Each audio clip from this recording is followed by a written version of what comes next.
Before we get started, a big thank you to all of my supporters over on Patreon and on Twitch, with the Patreon people coming up on screen now. A big thank you to my legendary supporters Mike, Kira, Obi-Wan Kanti and Shao Quinn. Thank you guys for the support. I really appreciate it. If you would like to help support me and the channel, then you can head over to twitch.tv/managerequest and drop a sub over there. Or you can go over to patreon.com/managerequest and become a Patreon member for some early access to some videos and some behind the scenes stuff. Back to Frosthaven we go. It's been a while, but we are back with the Frosthaven playthrough. Today we are doing the Prism solo scenario mission. This is called Recharge. So what I've been doing with the solo scenarios is I've been kind of treating them as, when I do both solo scenarios for my character, it counts as like a week's worth of time in the Frosthaven calendar. Although that's not the official rules. The official rules are not to do that. They're actually just to kind of disregard the calendar and you don't do an outpost phase. For me, because I want to progress my stream and my campaign progress, I've been treating it as if I do both of them, it's like they both went away for a week, did their thing, and then came back, or a day, or however long it's sort of supposed to be. So that's sort of like how I've been doing it. So we'll be doing the Prism solo scenario today, because we've already tried the Meteor. So let's go straight into it with Fortella, shall we?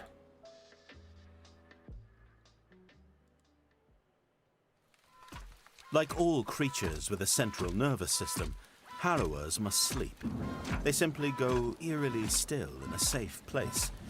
You are confounded by this process and have tried to imitate it, being an admirer of harrowers for how similar they are to you. But unfortunately, that is where the similarity ends. Your own system drains at a steady clip no matter your level of activity. If you were still part of the unfettered network, you could recharge that way.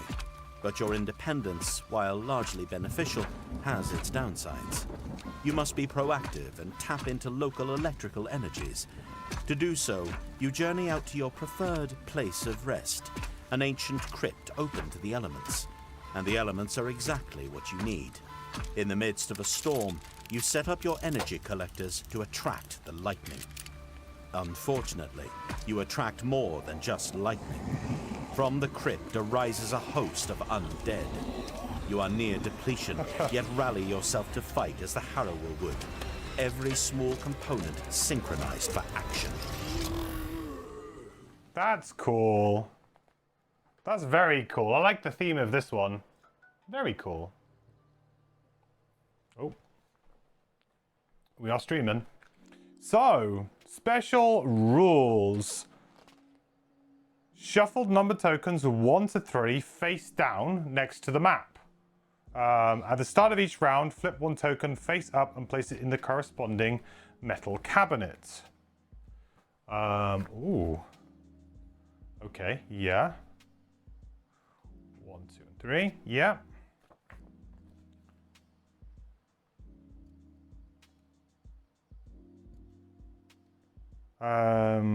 Removing any other tokens on other metal cabinets. A token represents a metal cabinet that was struck by lightning this round.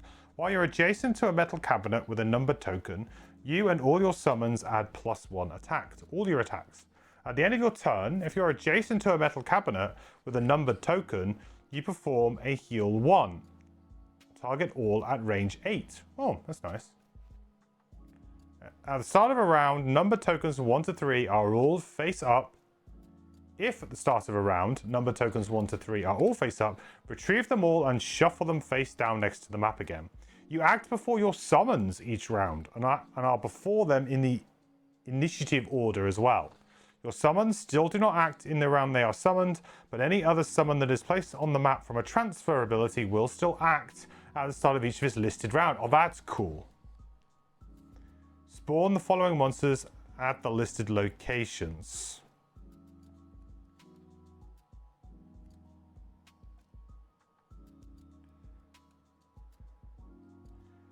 Okay, so we don't have to do anything until round 3 with more monsters spawned. Okay, scenario goals. The scenario is complete when all the enemies in it are dead. At the end of that round, read the conclusion. At the start of round 12, read paragraph 1. Cool. Hey, Vessi. Thank you so much. Thanks for the good luck. Okay, so we need to take these tokens and we need to shuffle them. I guess what would have been nice here is if we had more... I might do A, B, C, with A being 1, B being 2, and C being 3. Because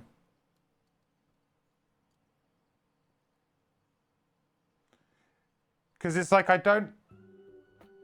I mean, I could probably... Just so that you guys know kind of like what tokens are up or not.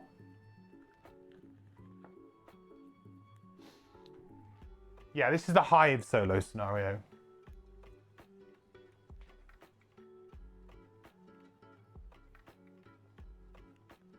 Do. So our batteries are depleting and we must recharge. I like the theme on this one. It's cool. Okay.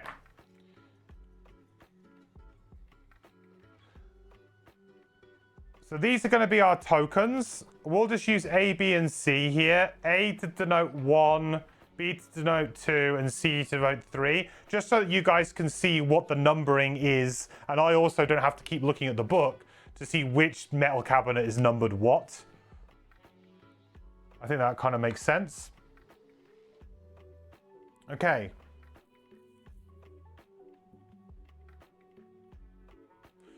So, cards. This is the next big thing. What cards do we take? We just need to survive, which is an interesting one. There's also spawn points, as you can see, like around. Those spawn points... well, those spawn points essentially will continue to spawn, well, presumably for the entire thing. So there's no real benefit for me moving from this spot except for getting kind of adjacent.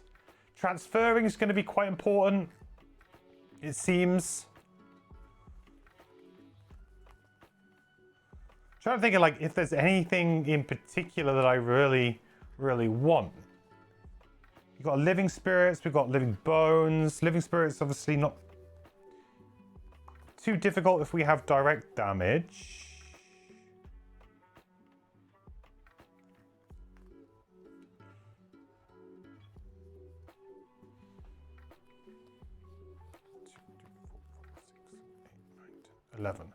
I could just run with my 11 that I've already got, my sort of normal 11. Probably seems like quite a good idea.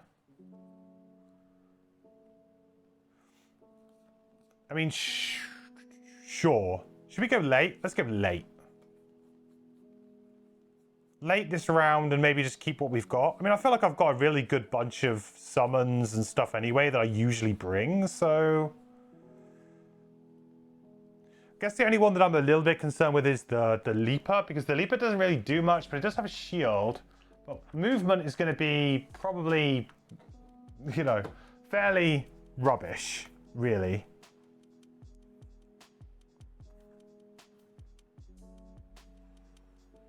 Instead, maybe bringing something like a heal might be better here. Just something that allows me to heal.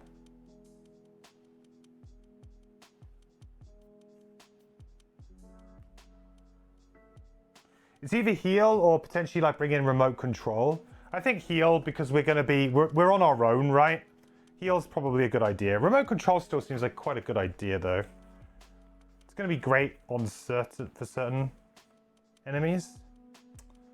No, let's leave remote control for now. I think prepare for deployment is a fair pickup because it's a solo scenario.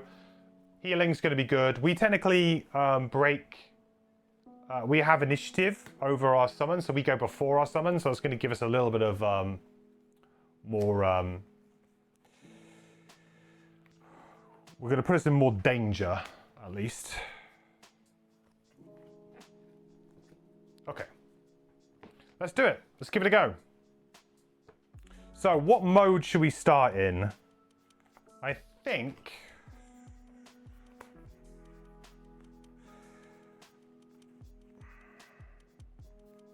I mean, realistically, something like the reconstruction drone is probably not too bad.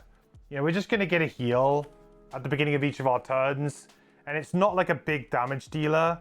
So I think we start with the repair drone. It's either that or we start with Shocking Pulse.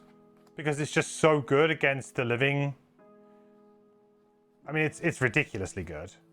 We should, in theory, just kill the Living Spirit on the first turn. Yeah, let's start with Shocking Pulse.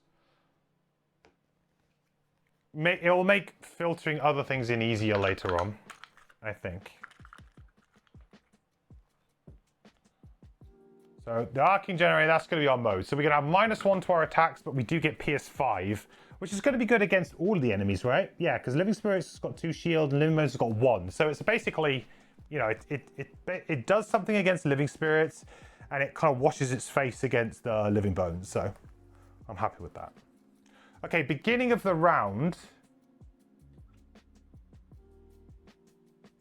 So this is round 1. This will be the beginning of the round. We'll shuffle these. And we'll go forward. What's my favorite class so far? I'd say probably Trap.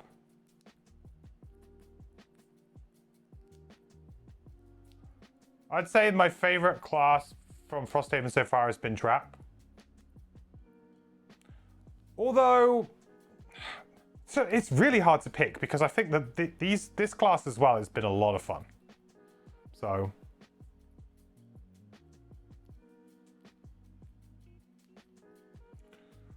But C, so that will be number 3. So this one is essentially empowered. Struck with lightning. I don't know how was the best way of doing that. Wow. Wow. I guess I can turn these over. No, because we wanted to see what they do. Actually, we'll just turn them over. I feel like this is probably easier. If we turn these over, then we know what's actually been done or not. Okay.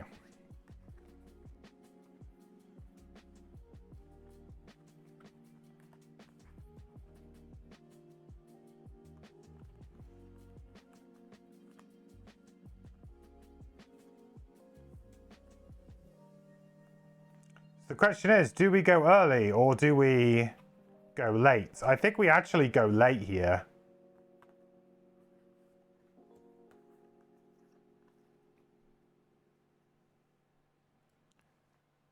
I don't mind taking a little bit of damage from these guys, I think.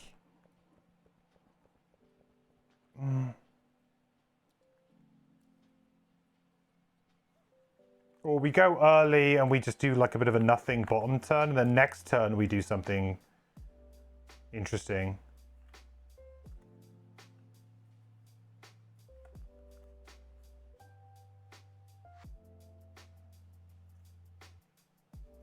Yeah, actually, let's go early and just move. I think that's probably fair at this point in time. Early and then move.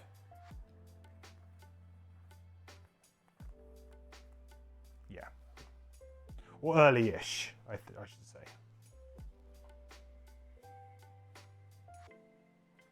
Draw.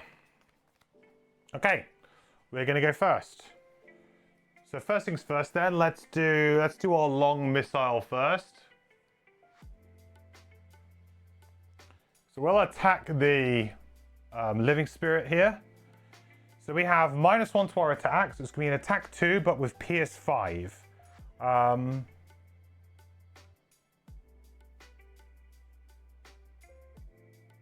Let's just draw and hope we get it, I guess. Oh, I guess I could move. Oh, actually, before I do that, I should move to here, right?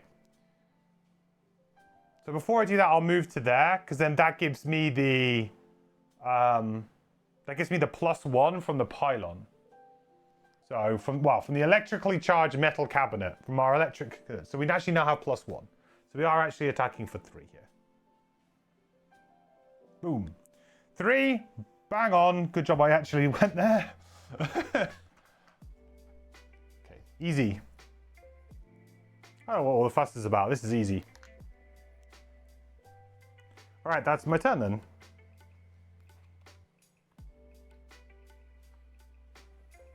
Not super good, but it will do. Ooh. Nice.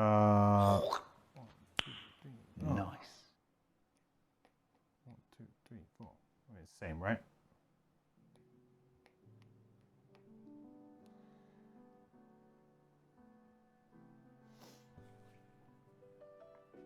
Okay. That's where Living Bones goes, and that is the end of that. So next round. So this is the beginning of round 2. So now we shuffle these tokens again, or we keep that one out. So that one is still electrically charged for now, which is good. What class is this? It's Hive is the class, or Prism is the code name for this class from Frosthaven. It is the idea is that you are kind of like a well, to me you look like a Gundam, but you are essentially a machine that is being piloted by bugs.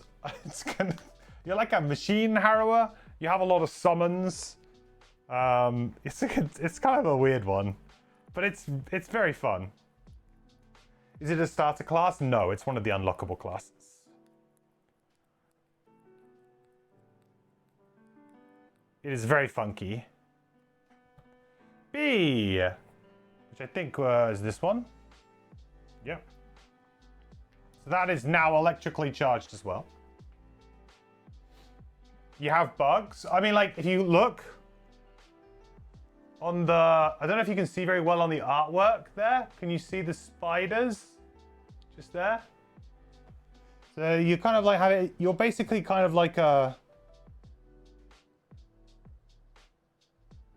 If you think about, like, the Plague Herald was a bunch of bugs in a cape, Hive is a bunch of bugs in a mech suit.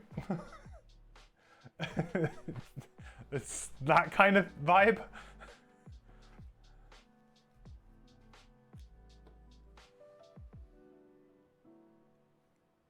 Right, what should we do? I think I just need to get I need to get big old... We need to get a summon out here, don't we, really? But if I do that, that means that I don't really do much else this turn, which I guess is kind of fine.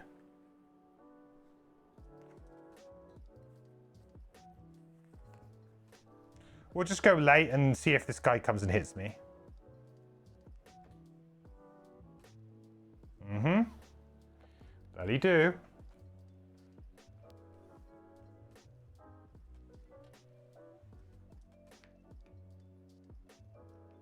Okay.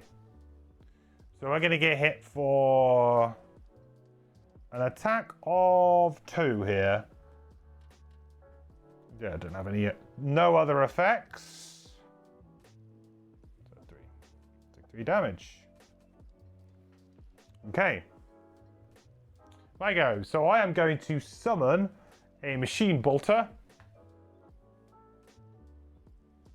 So it's got quite a lot of space this side, huh?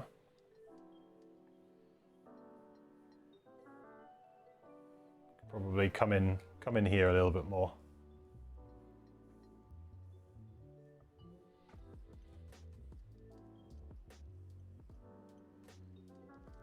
Do.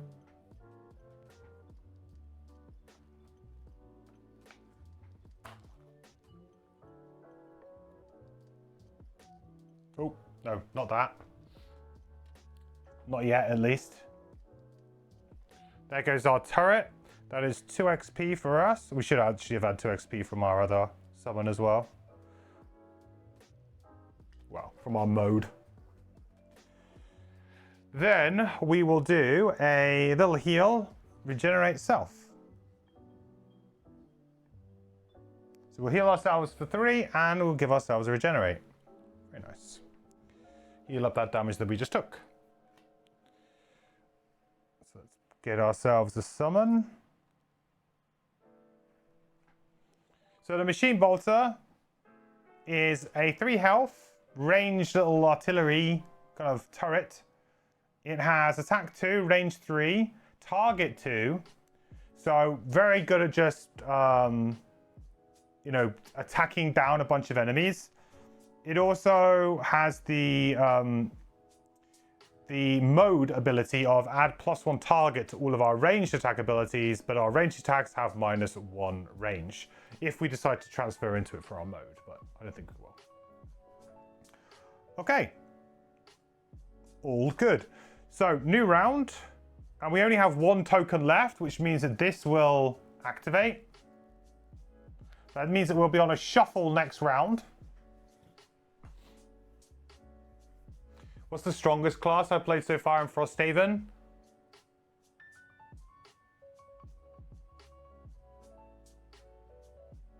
It's a good question. That's a really good question. I think probably... I didn't play it super well. And I just think I just didn't play it super well, and I could have played it a bunch better. I think Kelp is pretty strong when played well. And I would probably say that Meteor is pretty powerful as well.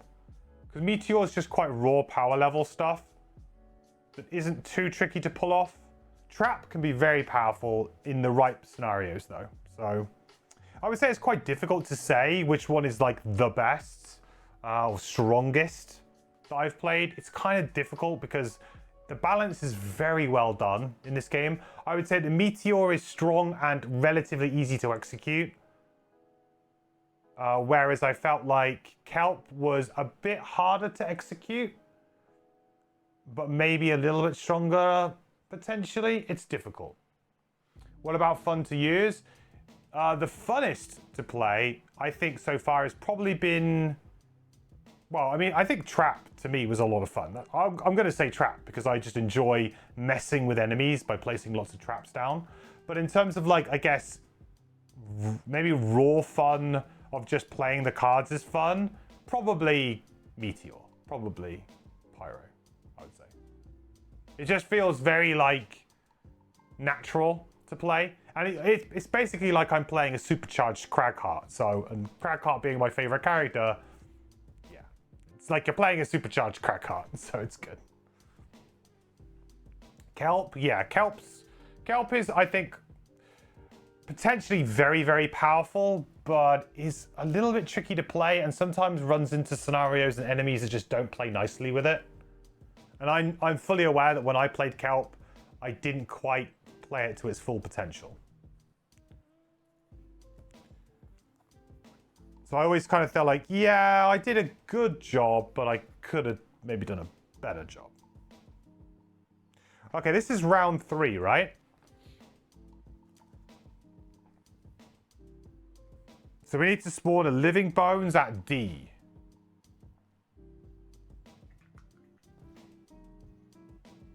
A normal living bones at D. Which is the beginning of round 3. Number 6.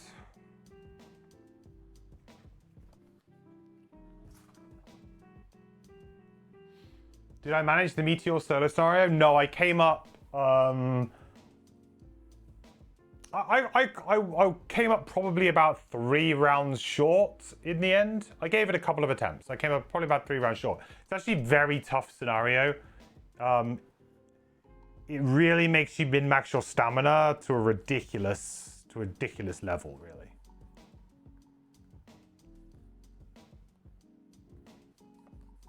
This scenario will do the same kind of thing because you've got to last at least like 12 rounds, so I can't go too crazy. I've got 1 summon out. It's a pretty good one. It's probably down to me now to kind of just deal with this guy as best as I can.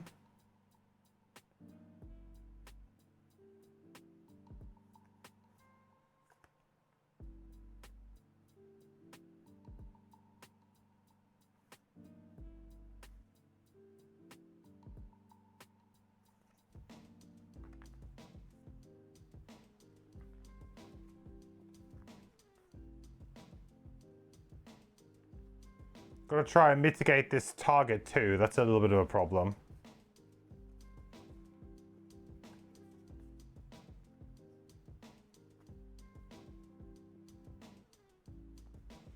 Oh, I suppose I could do that, couldn't I? It's not too bad.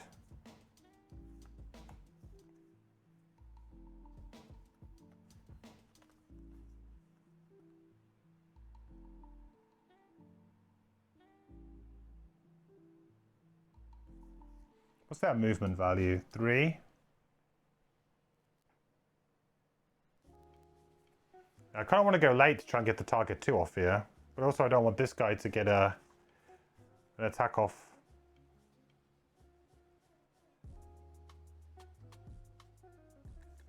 Oh, I suppose I could play this, couldn't I? That would be kind of spicy. No, let's not do that.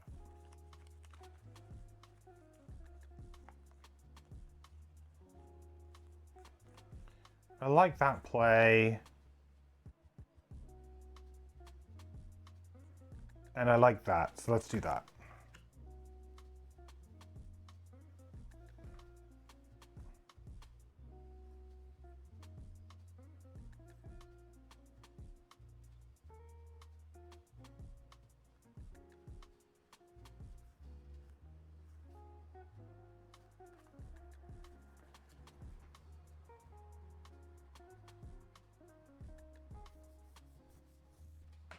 Ooh, that's an interesting draw.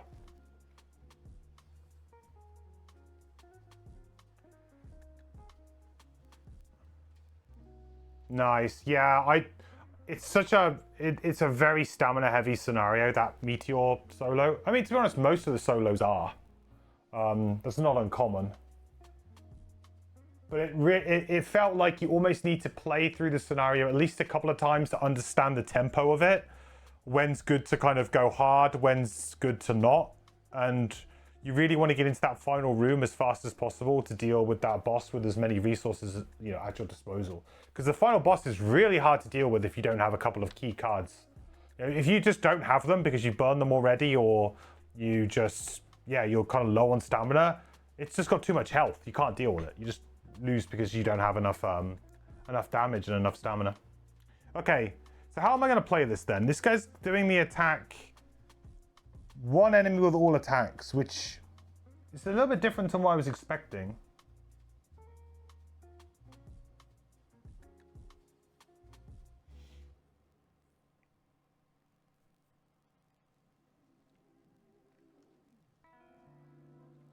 When's the next thing going to spawn? It's going to spawn at E.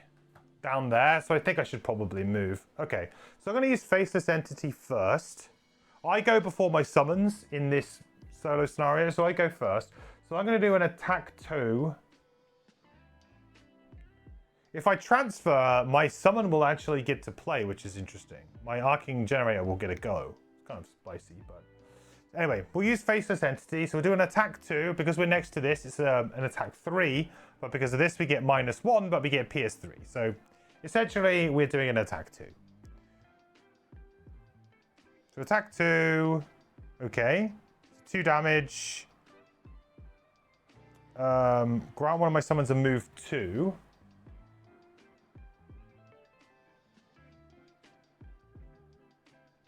Don't think that really changes too much. No, not really. Okay. Then I could transfer if I wanted to, but I don't think I will. I think I will stay here and I'll do another attack 2 on him. Ooh, nice. Okay. So that's 4. So that's 6 damage in total to number 3. Okay. Well, hopefully that will be enough to kill him.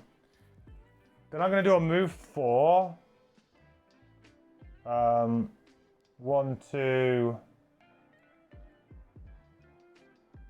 3? I think I'll just go there. Actually, I'll go there. 3, 4. And then I will grant one of my summons a move 4. Actually, no, I will stay there. And just sit here, I think. Yeah. Okay. That looks good. Okay, so now my summon's going to go, and we're going to attack just this. Fingers crossed. Just need to not draw a miss. All right, well, we get it. We hit our bless. Definitely dead. Very cool.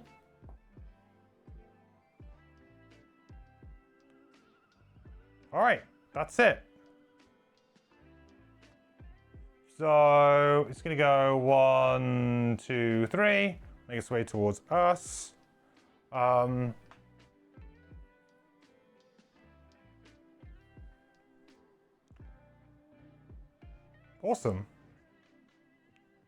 So that is done. Next round. Okay, so this is beginning of round 4. So we're going to get a normal living bones at E now. May as well put this guy back.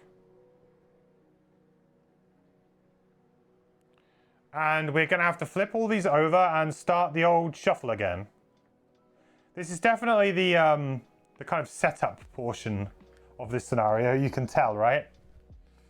Things will start to get a bit spicy in a minute, I think. We do get one enemy every single round. Actually, apart from round 9 for some reason. Not sure why, but... Oh, and round 6, actually. 6 and 9 are missing.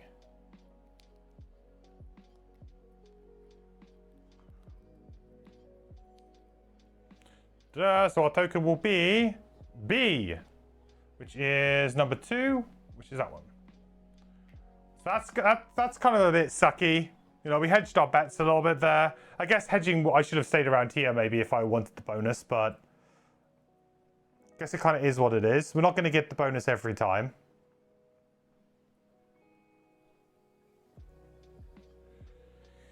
All right, so what do we do? What do we do?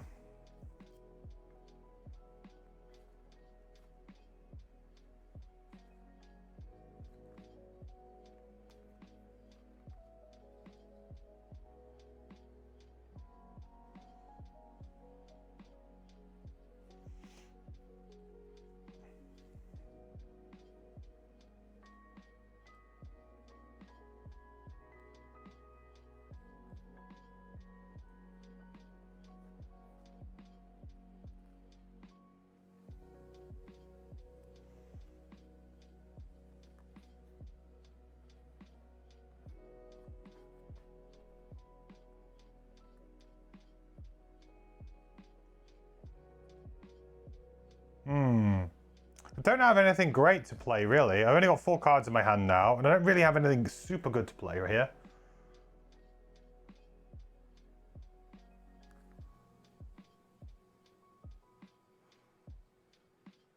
It's really, really upsetting that I don't have the buff, you know? I really wish I had that buff right now. I could transfer, I suppose, but I just don't see that being a massive benefit here. I would put the arcing generator down.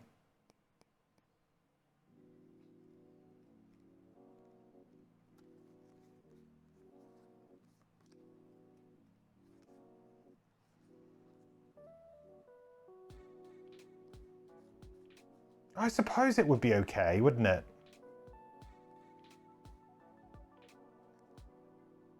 Yeah, okay. I think I've got a turn, but I don't love it. I'm also very concerned about this turret now, because I don't actually have early initiative, so I think my turret's maybe a bit screwed. It's got 3 health as well. That's not going to take a lot. I suppose I have Warden's Robes, and I can probably heal it somehow as well. Yeah, it might not be that bad.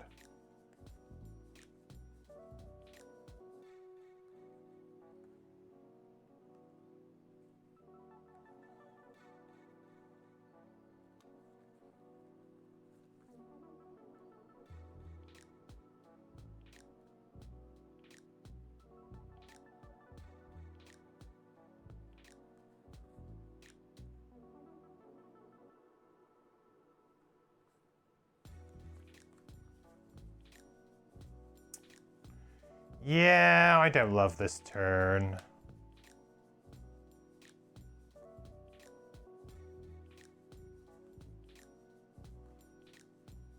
I think we go late and see what happens here. We might both get hit, to be honest.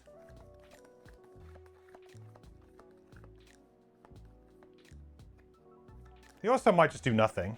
That's also completely possible with this guy. I mean, I could go 40.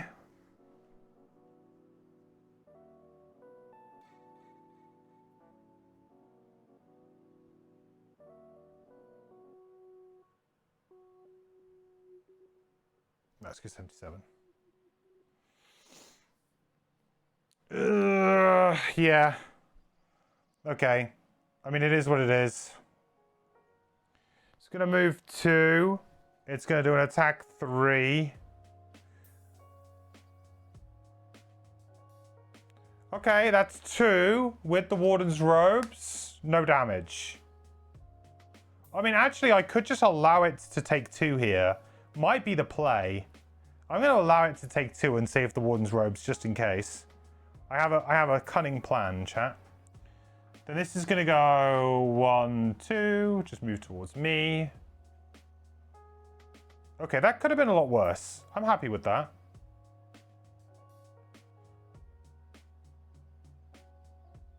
Okay, my turn.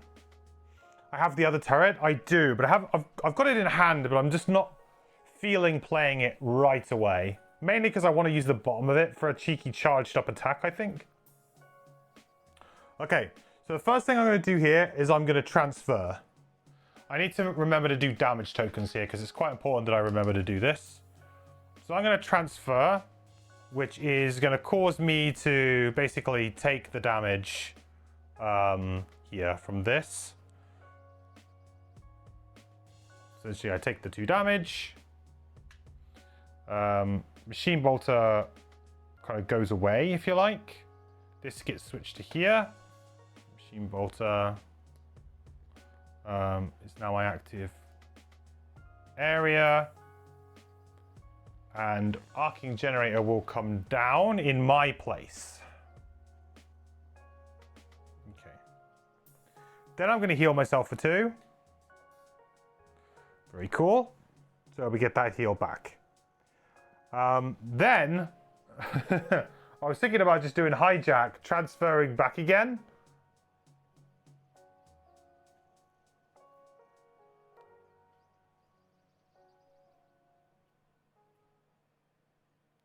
Seems kind of crazy, but actually...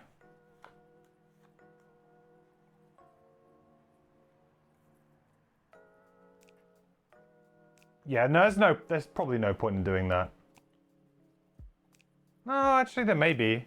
Next turn I think I'm going to long rest. Well, I've got 2 cards. Maybe I shouldn't long rest. I could use the Major Frenzy Potion here, nice and early. Might just be worth it.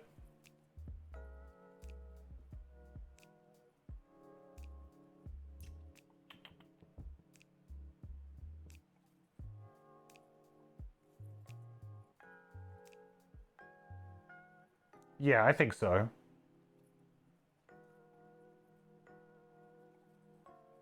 Because I could draw something pretty spicy off of the potion. Alright, let's use Major Frenzy Potion to just attack him for 4.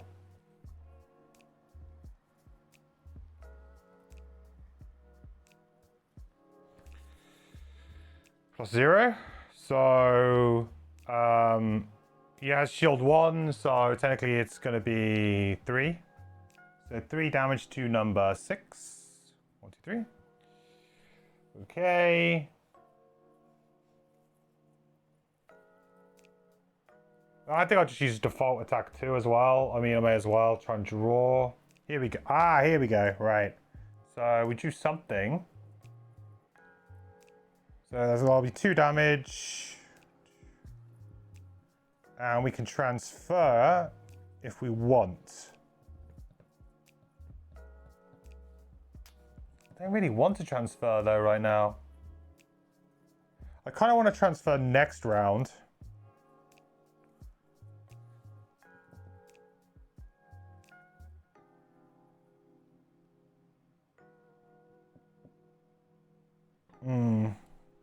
Thing is, my initiative absolutely sucks. Hey, Dion. Did the turret shoot, or you just missed that? The turrets go after me. So the weird thing about this scenario is that my summons go after me, which is a small change in the rules. So because it's no longer there, it doesn't do anything. But this will get a turn. Because if I summon it, it doesn't. But if I transfer, it does. Does that make sense? So the idea here would be like some clever transferring could really lead to a lot of damage, in theory. I think we're okay to stay where we are. Yeah, I'm just going to end my turn there, I think.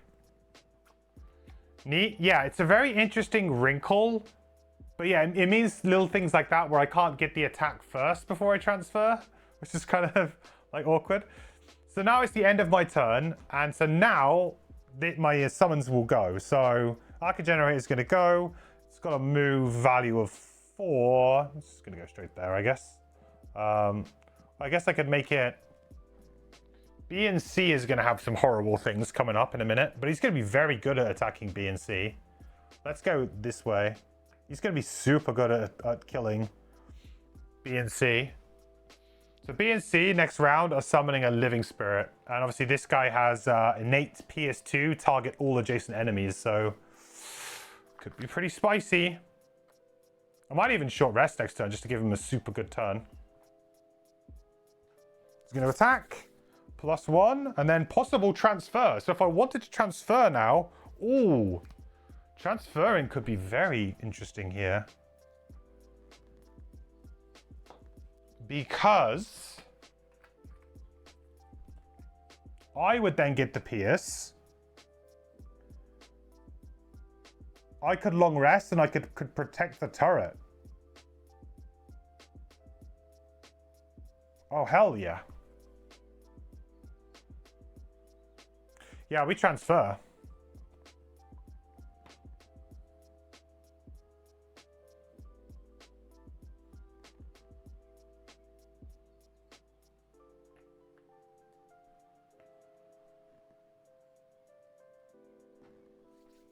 Yeah. Yeah, I think we definitely do that.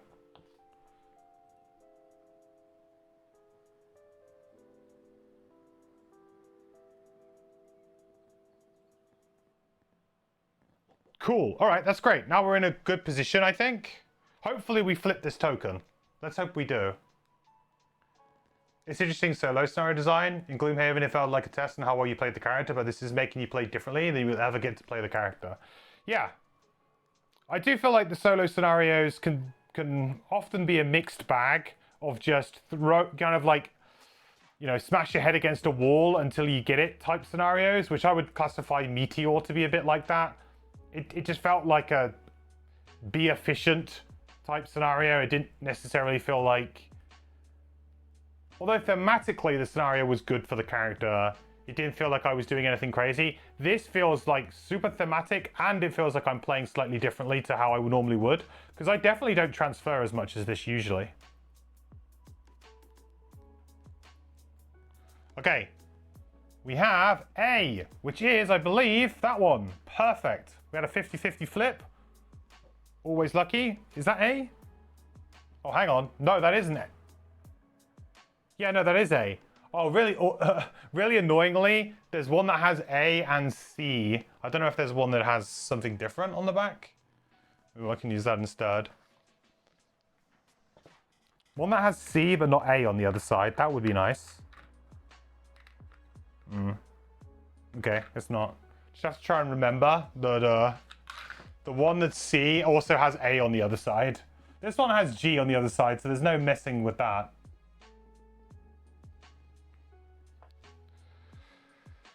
And we spawn, because this is now round 5, I believe. Yep, round 5. We now spawn one B and C spawn one normal living spirit.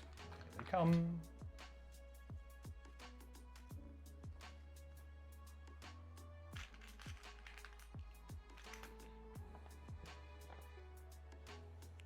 Six and 10.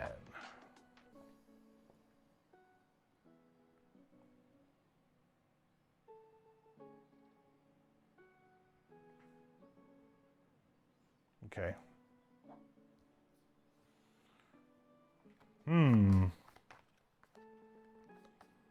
So I actually just have like really bad cards right now for this. I think I want to go late.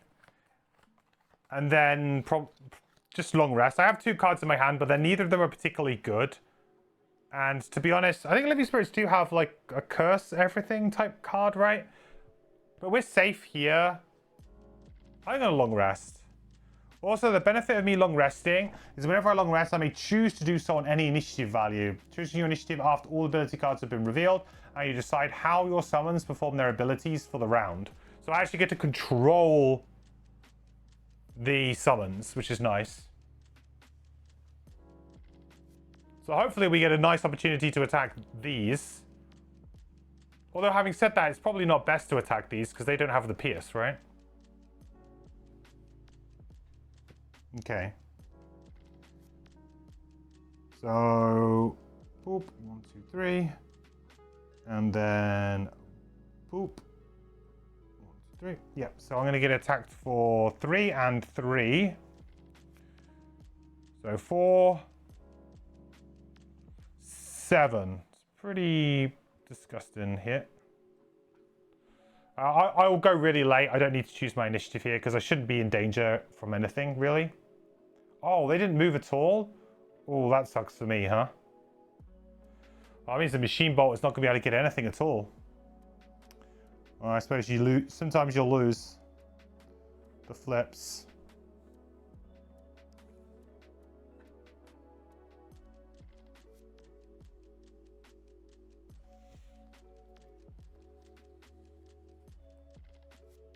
What happened there with my health? Something crazy happened there.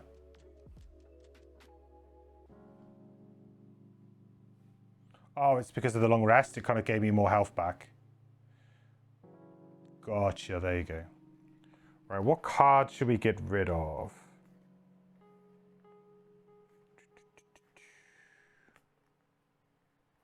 I mean, I did. Oh, also, I ended my. If I end my turn here, I get to do a heal, right? Perform a heal 1, target all range 8. So I can heal myself an additional 1, which is nice there. That's cool. It's very relevant. I think maybe I just get rid of the prepare for deployment. I know I bought this in specifically because I was like, it's a solo scenario, I should heal. But actually, I feel like I'm better off just having better attacks right now.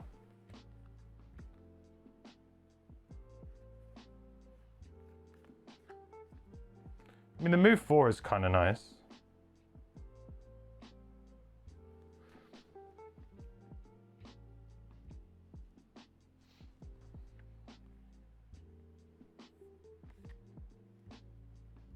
Yeah, let's get rid of this.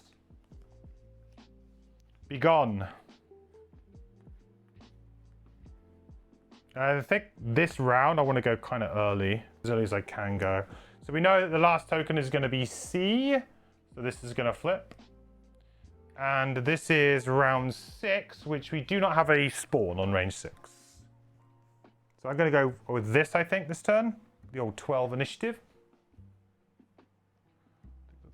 That's a good way of going about it. Okay, good. So this skeleton really doesn't want to play, huh? Okay, so we're going first. We go before our summons, importantly here. So first of all, I'm going to move 4. Just going to move 2 there. Then I can grant one of my summons a move 4. I'm just going to move it here, so then it's within range. So it's going to be able to actually attack, which is going to be quite good. Then we're going to use Faceless Entity. I'm kind of hoping that I just kill them here with this anyway. So I now have -1 attack, but I have PS5 on all of the attacks. So this is technically an attack 1, then an attack 1. So not so good, but hopefully we can kind of get the damage done. So attack 1. No way of pumping that up, unfortunately, I don't think. I mean, I guess I could use the major power potion here. That's an interesting conundrum. They have shield 2, and they're being attacked. So I need to draw pluses, right? Let's say I do 1 damage there, 1 damage there.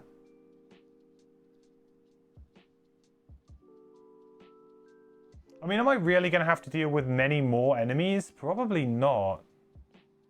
Is this going to be the best use of my major power potion? It may well be, you know.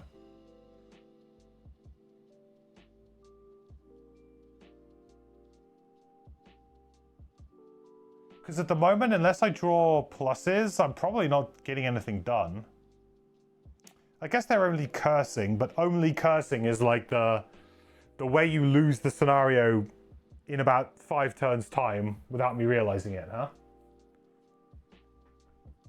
Cursing, the slow death. Let's risk it for a biscuit. I'm feeling good. I'm feeling good. We did destroy a load of our +1s.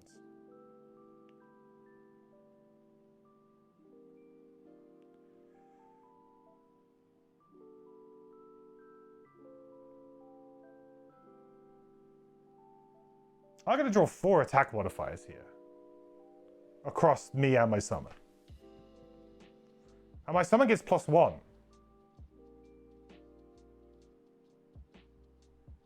Oh, I'm risking it. Okay, well that's not so good. So 1 damage to one of them.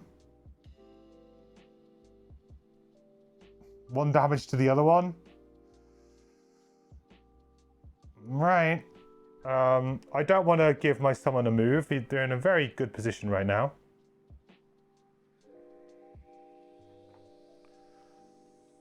I guess in a way I could move them a little bit closer.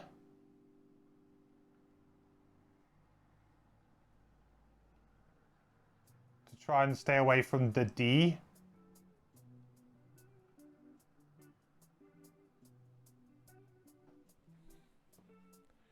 Kind of feels pretty sane. Okay, well that's that. All right, Bolter, it's all down to you, my friend. I believe.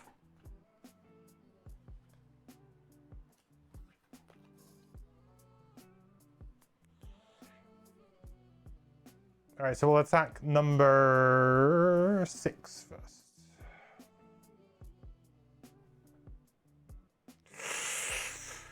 Okay, yeah. So that's only 1 damage to number 6 and 1 damage. Oh my god, I do all of the +0s.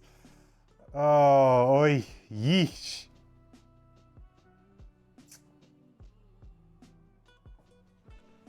Yep. Okay, that's unfortunate. I'm guessing we're getting cursed.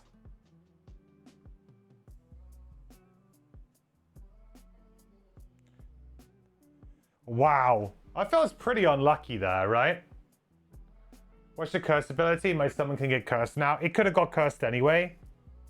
Because it would have moved to maximize its effect anyway, right? So,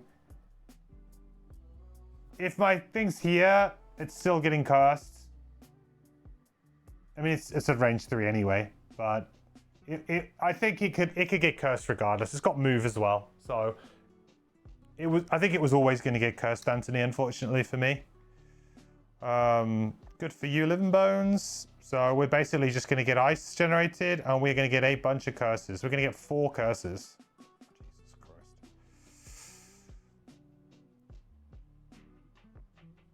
Ugh.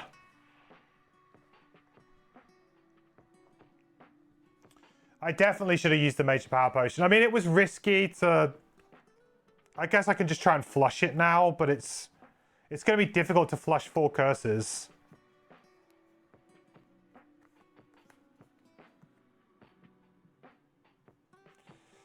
Okay, next round. These are all going to flip back over, and we're going to get another random Thunderbolt.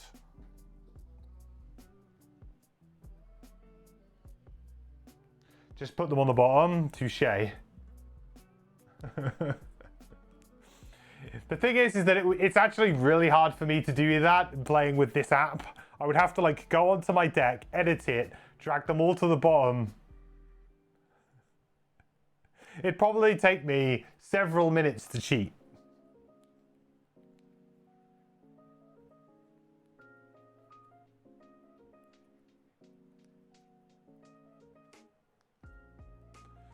Oh, geez. Right. We have A. No, yeah. No, it's C. It's C. Oops. It's C. Boo. I forgot that the A and the C are the same one. Ugh. Okay. And we are round 7, so we're going to get a normal frozen corpse into play. Now, this is where the scenario starts to heat up.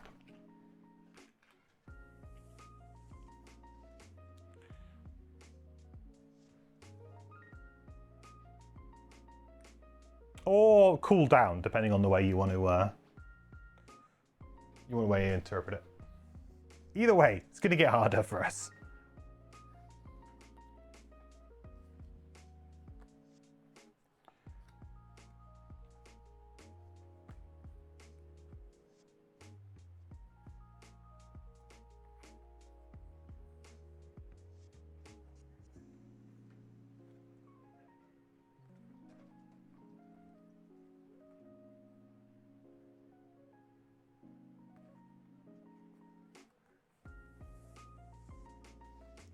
It's gone from being like quite interesting to actually really scary.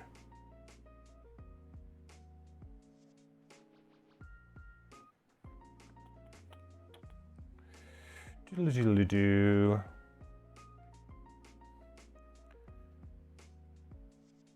Because I can kill these two, but I can't kill the one with a very good initiative.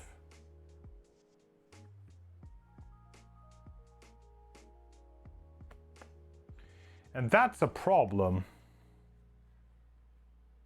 We don't have the buff anymore either, so it's going to make it even harder to kill them. I should have just... I don't know what I was thinking. I should have just used the power potion, but... Oh well.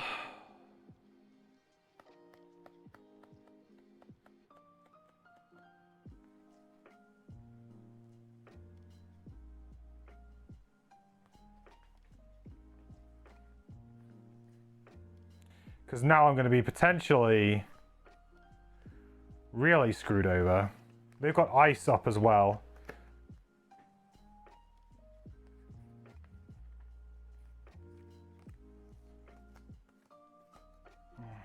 What terrible use of this card. Oh well, guess it's going to have to be.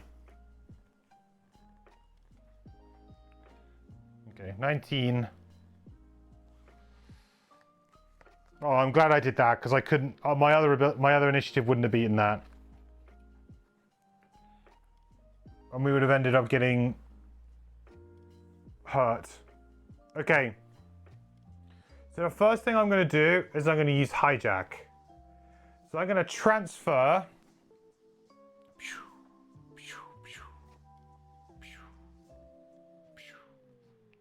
Like so. So now our arcing generator is out. Grant the summon placed by the transfer ability an attack +1 and gain 1 XP. So we are going to do attack, and the arcing generator has PS2, attack all adjacent enemies, and attack 2. So we're going to be attacking for 3 with PS2. Let's find out where them curses are, shall we? Alright, first one hits. Second one hits. Okay, dead. Alright, we'll take it.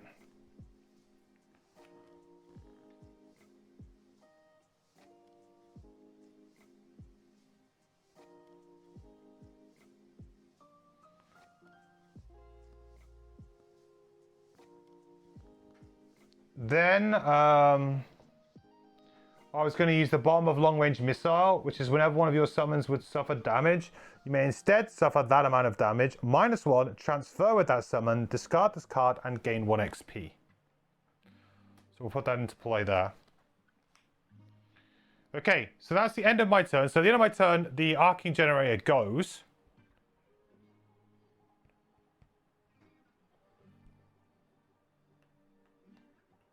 It's unfortunately going to run over here. Because, you know, that's what arcing generators do.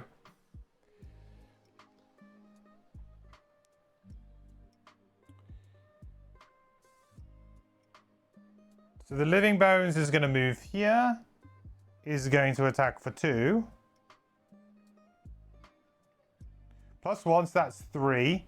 But I can do my long-range missile, so whenever one of my summons would suffer damage, I may instead suffer that amount of damage -1 and then transfer, which is what I'm going to do. So I will take 2 damage. We will transfer.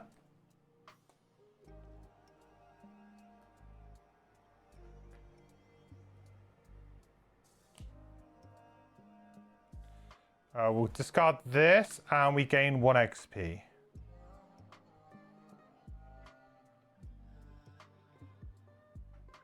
I kind of just hope that this flips at some point. For the corp's sake, I think you got all those curses. Hindsight's 2020 because now the potential of power potion being wasted with said curses. Yeah, exactly. I mean, I felt like, I mean, I did draw pretty poorly, right? I mean, I drew like +0, +0, +0, +0. I got an incredibly average draw.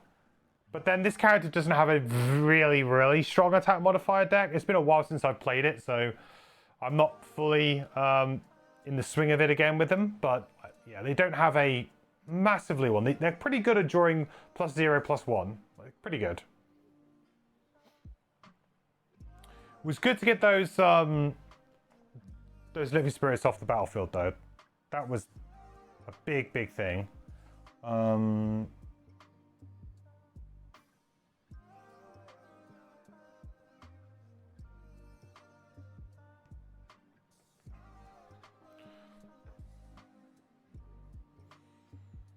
sorry. And they made ice. Okay. Next round.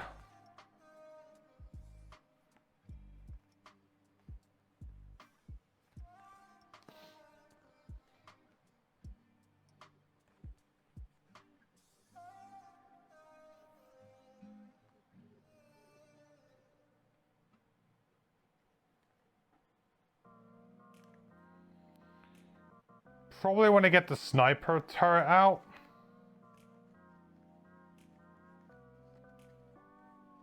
The problem is I have a very, like, do-nothing round this round, which kind of sucks. But I don't know what else to really do.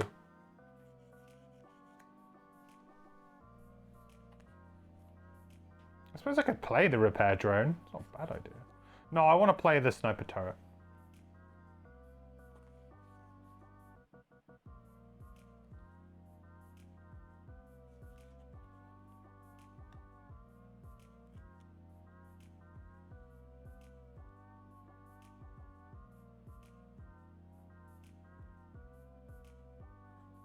But if I play the sniper turret, where do I play it? That's the big question. Like, do I play it here to try and move it to there at a certain point? I think so. Okay, we go late and we kind of just cross our fingers a little bit here. As long as I play under the really big attack, which I think is 90, is it?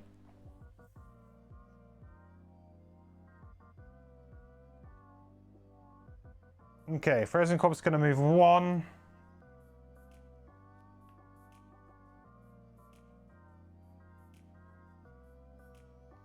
going to give attack for 4 here. 3. Oof.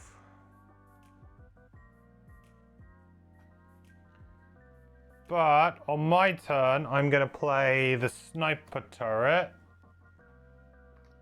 I'm going to start getting some value here.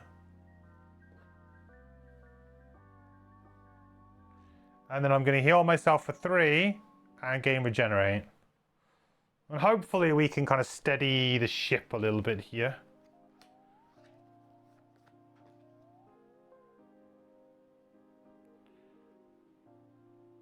I've got all the wrong summons up, haven't I, right now? This is the only annoying thing about this character in this app. Is I have to constantly keep changing my summons.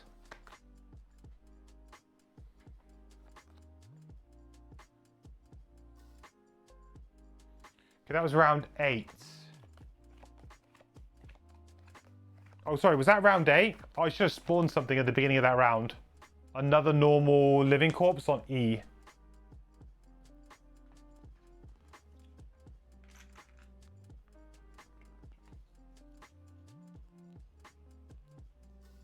Hang on, did I not draw one then? Round 1, 2, 3, 4, 5, 6.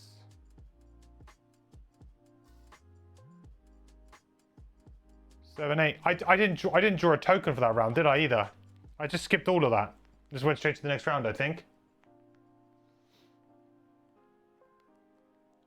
How many summons do I usually use per scenario? On this character?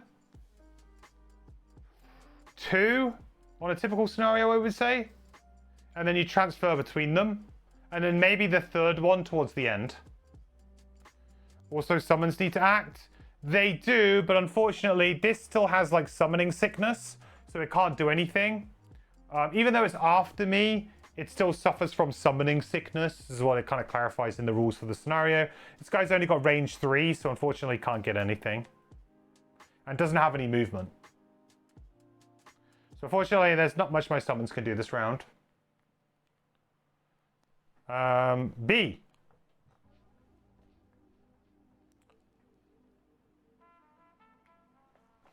And that was number 3. And so what did he do? He moved 1, right?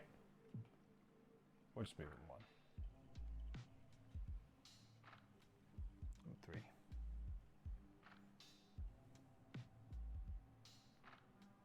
3. Okay, good.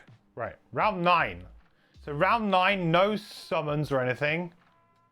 No spawns, sorry. But we obviously have to draw the last token, which is this one. So this is good. So this is supercharged, which is going to be good. Could sync up quite nicely.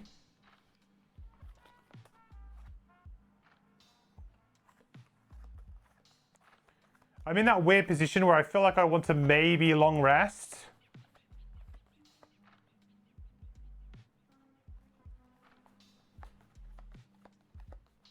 Because if I long rest on an early initiative, I can gain 2 health, plus a health from the regenerate.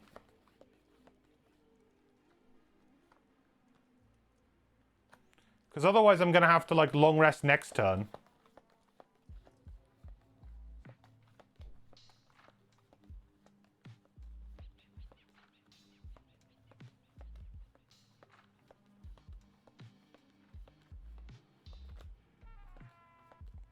Just feels like I'm not managing my stamina very well.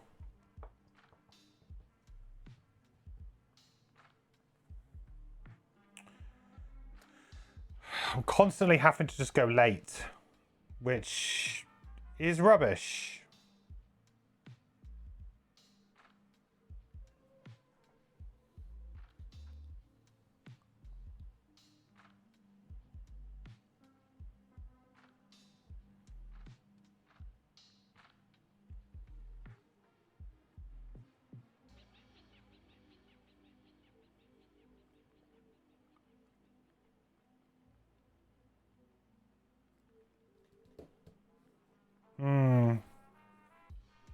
Just a shame to not get the extra point of heal from the regenerate, that's all. But then I could just play a heal 2 here as well. And then long rest next turn, heal again. Chances are I'm not getting hit by the frozen corpse. I might do, but I'd be unlucky to get hit by the frozen corpse.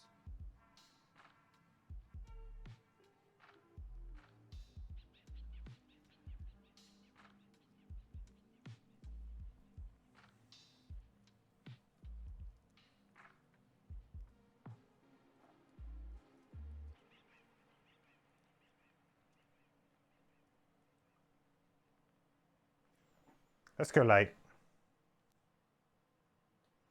And when I say late, it's not like as late as it could be. But let's actually take a turn. Oh no, that's not what you wanted to see. That's really bad. Oh, actually, it's only an attack 1. Thank God. That could have been way worse.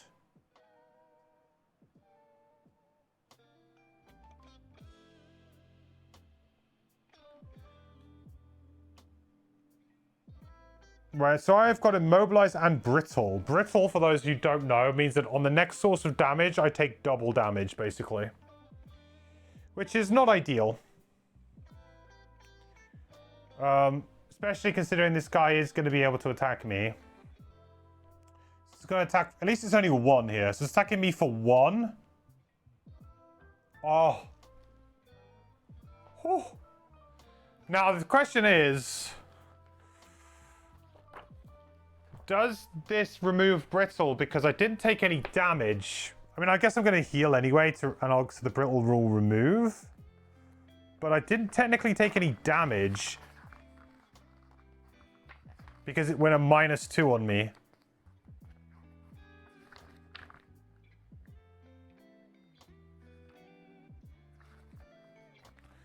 Where are your negative conditions?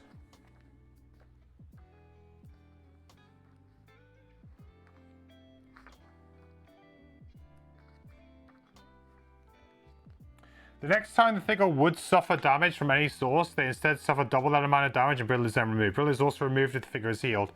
Yeah, I mean, I don't suffer damage, so presumably the Brittle would stay there. Yeah, brittle stays, no damage suffered. Yeah. Yeah. So then the attack on the turret. Holy cow. Warden's robes. So it does 1 damage to the turret.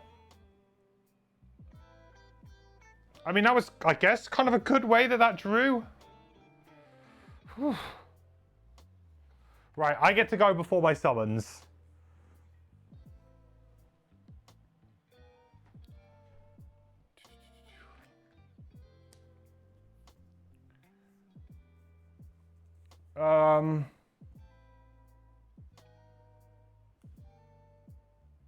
Transferring seems like a good idea here.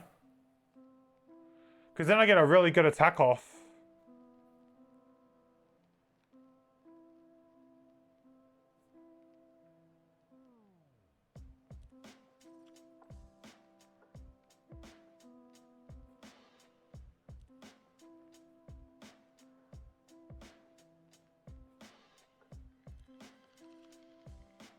Yeah, so what I could do is I could transfer, then heal. That would remove the brittle. Quite important. Transfer also doesn't count as a move, by the way. I'm going to have to short rest next turn, aren't I? Or I suppose I long rest to just go super early and then just trigger my heal really early on, huh? That's an option.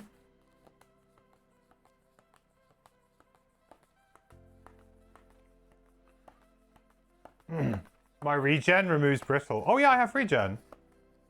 And because I didn't suffer any damage, the regen stays. Yeah, good point. Great spot.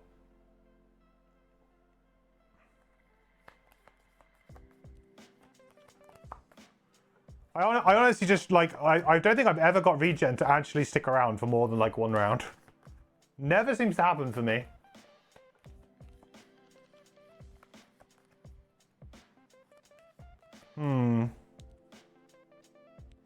So I have a couple of options. Yeah, I could transfer into the... I think I would transfer into the...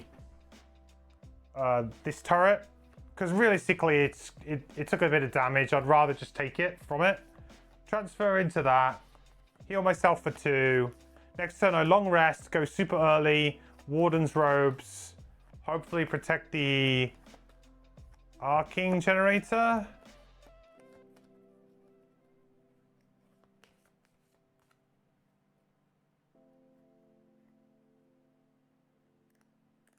Or I transfer in, I don't heal, I transfer into this and I just get an attack 3 off on the frozen corpse, which to be honest might just be a better play here. Yeah, okay, I'm going to do that. So I will just do this and just transfer. So I take a point of damage, which presumably would remove the regenerate actually. But I guess there's no way of doing that either way. He gets back. Then I get to do an attack 3, range 3 on the living corpse, which does hit. Oh, I suppose I should use it. I didn't realize that he had Pierce. I'll use the tricorner hat to get the extra point of damage. Sorry, I didn't realize that he had shield, actually. So we'll do that to get an extra point of damage. Nice. I think that's good. I think that works out pretty well.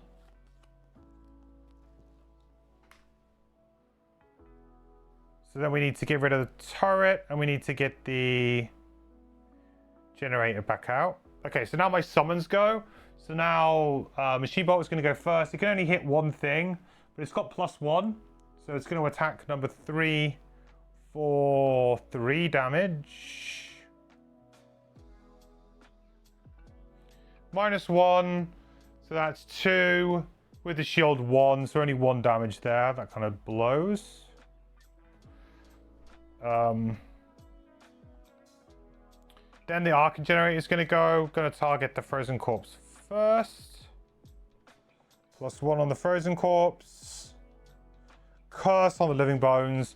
So frozen corpse is going to attack it for 3. It has PS2, so that's going to be 3 damage to that frozen corpse.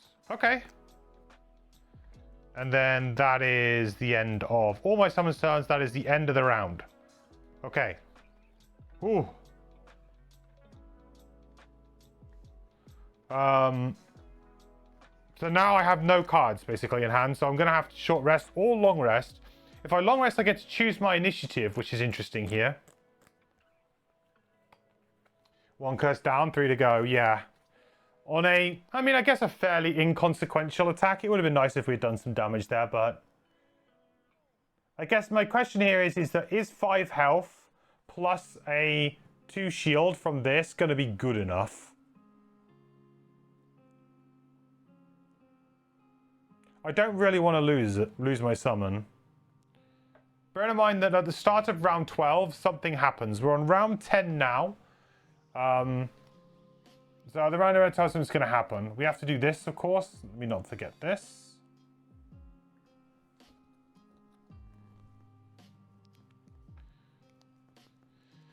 And D and E summon a normal living bones here.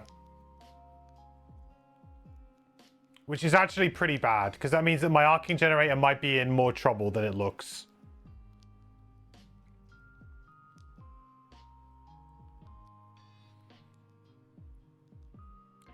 Because then it will potentially be suffering another attack. And that could be the difference here. 2 attacks, 5 health, one of them with the shield 2. I'll be cautiously optimistic on that, but 3 attacks. They have to average a lot less damage, don't they, really? Plus, the living corpse has the ability to just hit for like 3 or 4. Depending on what is out. Okay, so we have B, the worst possible one, but there you go. Never lucky, am I right?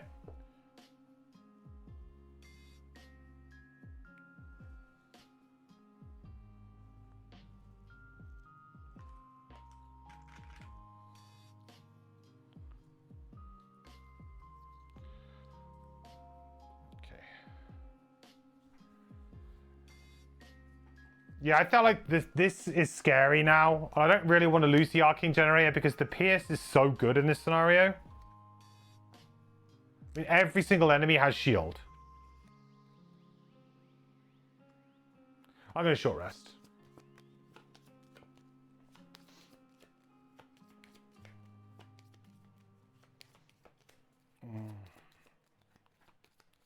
Like, it just... I don't love it, but... This is a scary turn, I think.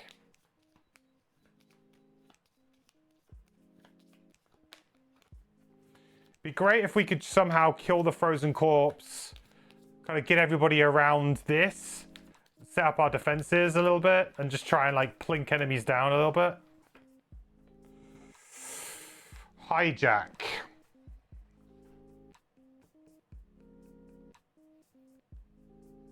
It's a pretty good card. It's a very good card at getting arcing generator out. And just getting like a cheeky attack 3 on 2 things, right? It's really good. What are the cards that I can't really lose? I can't lose my 12 initiative. That would be potentially game over time.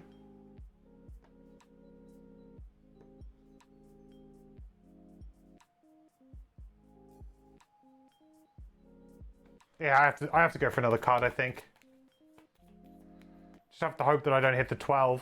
I think any other card's pretty acceptable. Maybe the healing drone's a bit of a worse one to get as well, because it's like our only heal at this point in time, apart from the actual metal cabinets. Ugh. See, I shouldn't have said anything. Okay, now we're really down to no heal. No heal apart from resting, really. And the cabinets. I suppose we've got the bottom of launch pod. Okay.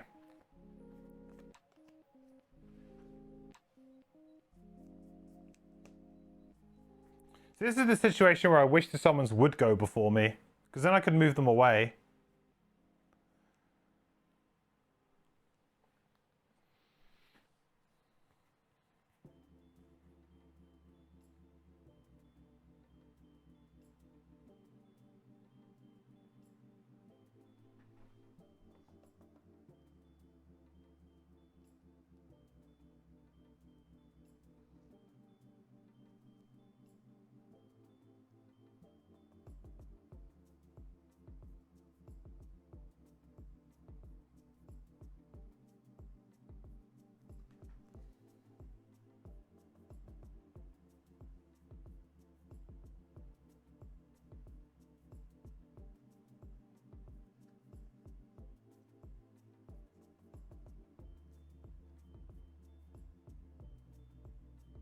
Hmm.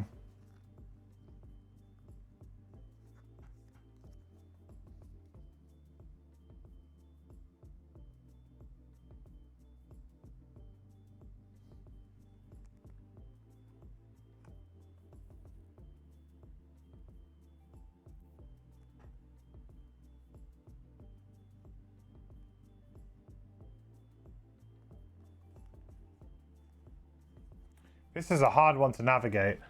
I think what I got to try and get in there and save the arcing generator from dying, but I'm also not on, you know, I'm not on an amazing amount of health myself.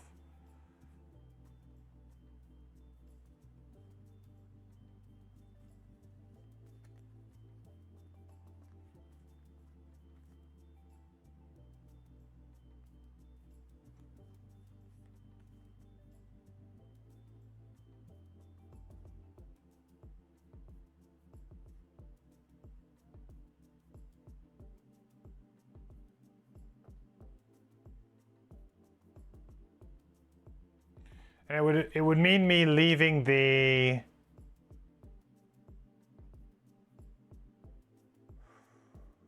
sniper turret kind of in the way again. Let's just do it. We have to do what we have to do.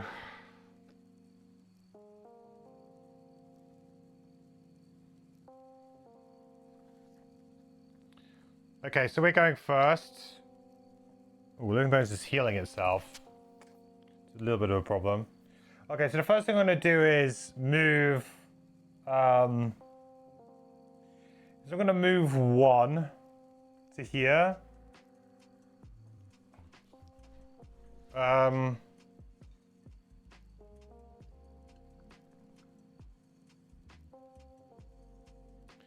I'm going to transfer.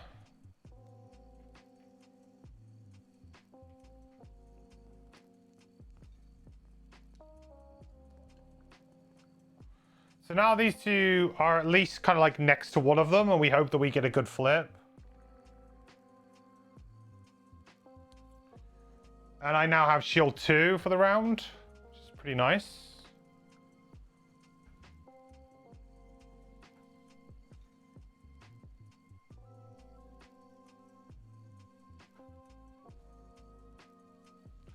It should be doable. Then we've got an attack 2, transfer attack 2, but I think we just want to do attack 2, because we now have Pierce. So we can do that on... I mean, I guess I just do it on the frozen corpse, with the hopes that we get it dead.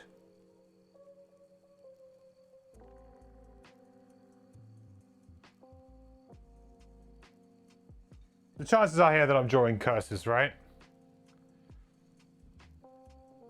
I guess I can use Precision Potion. Oh, I forgot about this. Probably should have used it earlier. Or maybe I should have had to have used it earlier. In that case, I feel a little bit better about trying to go for the Living Bones here. Can this Frozen Corpse get everything? I don't know if it can, you know.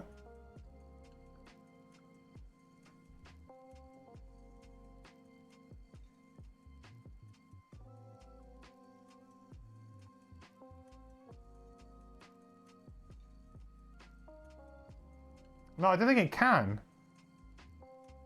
Okay, I think I'm going to go for the Living Bones here, and with the full knowledge that I have the Precision Potion.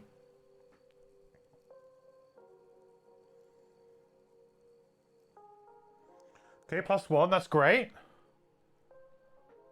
And then the second attack. Miss. Precision potion. That means that it's actually a +2 instead of a miss. So that means that I did 4, 5, 6, 7. Boom. Get out of here. Whew. Nice. Unfortunately, that wasn't a curse, though. That was just our natural miss. But we're doing stuff. We're doing stuff.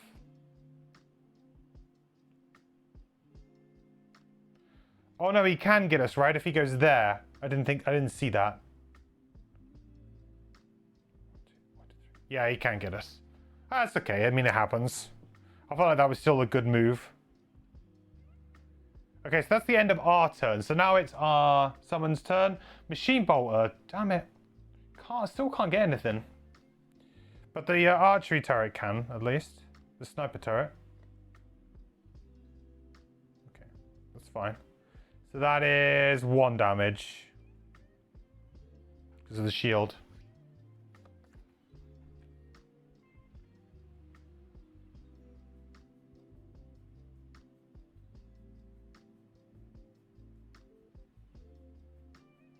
Get rid of you. All right. No, sorry, not next round. Some things still have to go. Let's go in. Let's go in.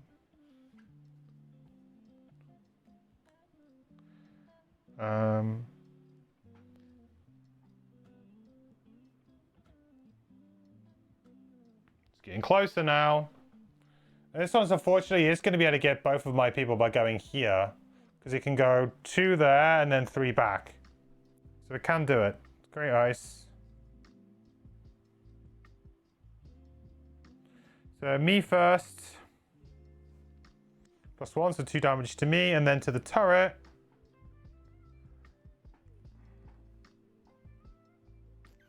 One damage. I mean, I guess I have to. The turret has to take it, right? Sorry, I thought I had the robes there for a second. 2 to me.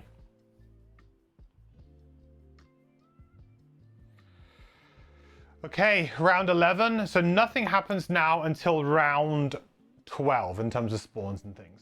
So we still got this round, and then something's going to happen at the start of round 12.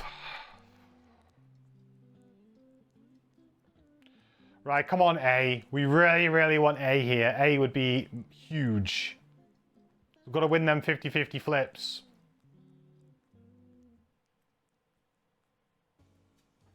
Oh, baby.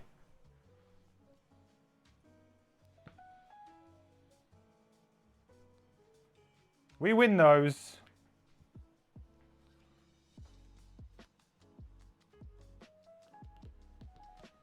Okay. Finally, we're going to have a really good turn on our turret. Finally. Oh, I had shield. Sorry, didn't I, that round? I had shield too. Whoops. Aha, I knew there was a reason why I played that.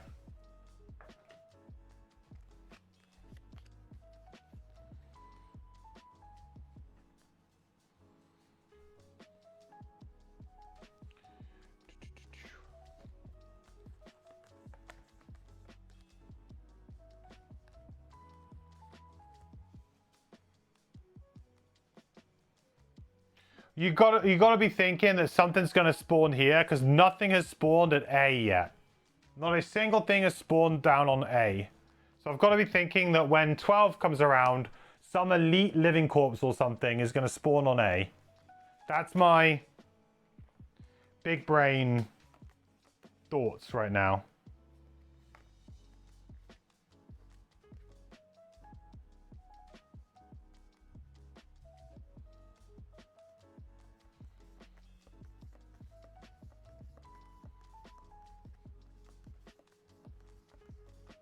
The question is, can we kill this round?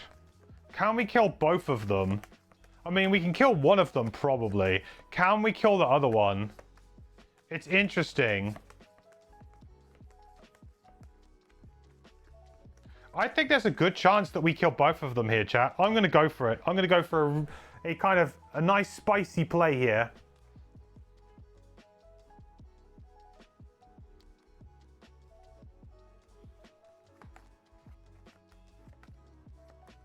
Okay, well, that's fine. Yes, Living Bones, you keep doing you.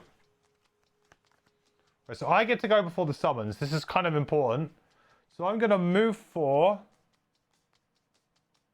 Oh, I should have looted this, by the way.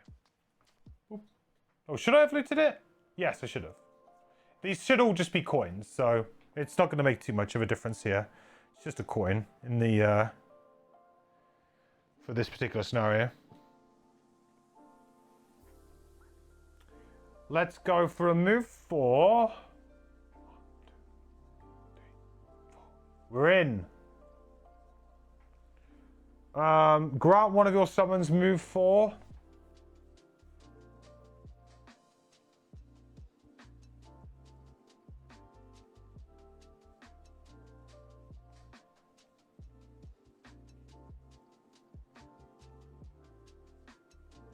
Because I just have this horrible feeling that I'm going to hijack, transfer with the sniper turret. This is all very elaborate. To place the arcing generator down. Oh yes. This is where we draw all of the curses though. It's going to happen. Sub turret down. Arcing generator in. Then grant the summon placed by transferability and attack +1, 1 XP. Let's give ourselves 1 XP. So the arcing generator has a target all adjacent enemies PS2, attack 2. So it's going to be attacking both of them for 3 here. So on number 2 first. +1. So that's 4 damage to number 2. And then 5 damage to number 3. Boom. Get out of it. Big turn. Dodge them curses as well. That was nice.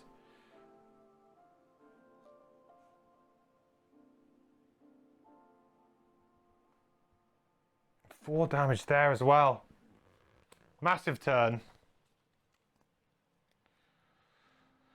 And then because I'm ending my turn next to one of the powered up things, we get a heal 1. Target all, so including ourselves. Did that just go up or not? Didn't even look like it did. Was it on 8 before? It was. Okay.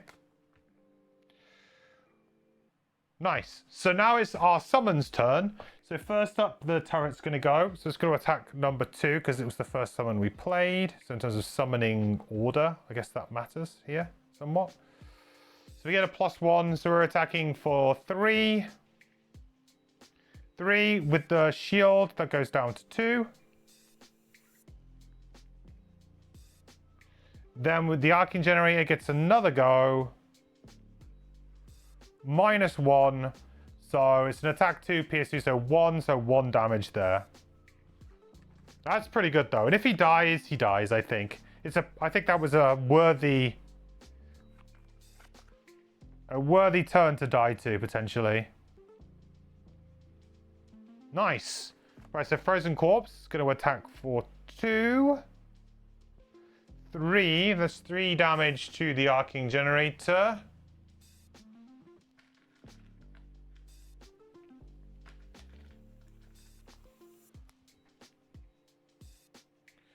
Still alive. And create ice. And that's it. All right, next round. So I can go pretty early again, but this is round 12. So this flips over. We know this is the last thing, and something is gonna happen, chat. So back over to Fortella. At the beginning of round 12.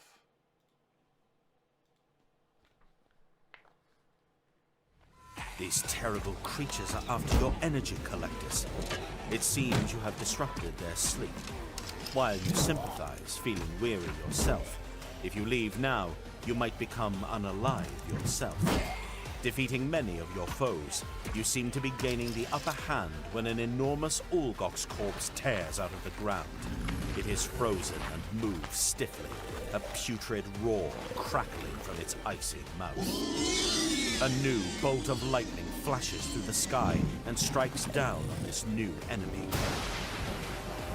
The corpse's desiccated limbs crackle with energy, lighting up the remaining tufts of its hair with blue sparks. It seems the warmth has not only thawed it completely, but worse, has empowered it. It bears down on you all the more rapidly. Oh, holy cow. Okay. Ooh. Okay, now this is gonna be tough. This is gonna be real tough. Special rules. Spawn 1 elite frozen corpse at A. This is the energized corpse. It has hit points times 2 and adds +1 to all its moves. At least it doesn't do extra damage. That was one thing I was very worried about. I guess we'll put him on a red base because it is kind of like a special enemy, right?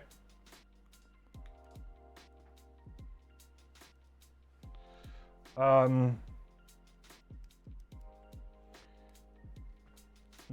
4. So it has 28 hit points. And I just need to remember that it has an additional 1 to all its moves. What all we need to do is we need to kill all enemies to win. Just, you know, simple, right? Kill all enemies, easy. Okay.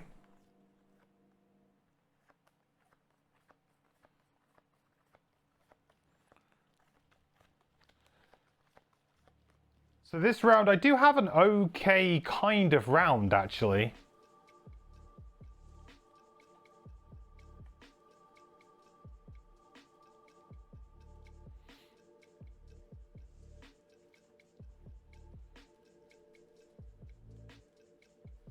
Bit worried about the arcing generator, but maybe now's the right time to just leave the arcing generator to it, you know?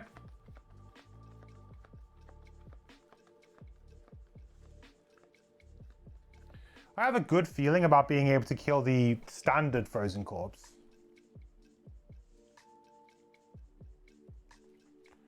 I have a turn. It's okay. It's not a terrible turn. These are the only 2 cards that I have, though.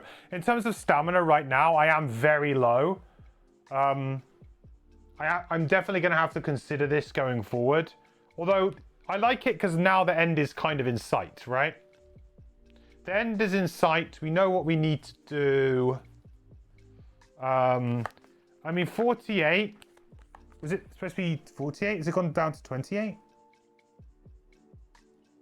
No, sorry, it's 14 times 2, 28. 28 health is a lot of health, but it's not that bad for a character. Like, we can attack so many times in a single round with all of our summons and everything. One thing this character is very good at is killing single target enemies, like, very quickly with summons and things. So I'm not too worried about that. It's more of a case of I want my summons to do the work and I just kind of sit as a bit of a meat shield in front of them. Let's go for this initiative and see what happens. We've got 9 health. I mean, we can tank it here. We can transfer if needed. Okay. So Frozen Corpse is just... Okay, no, this works really well for me.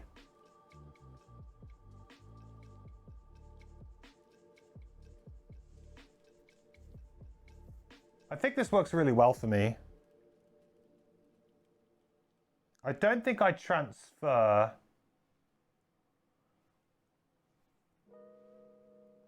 I think I stay where I am and I heal. The next turn I short rest and go like early with my short rest. I think this works okay. So we'll use long range missile on the elite, I think. I don't really care what I draw here.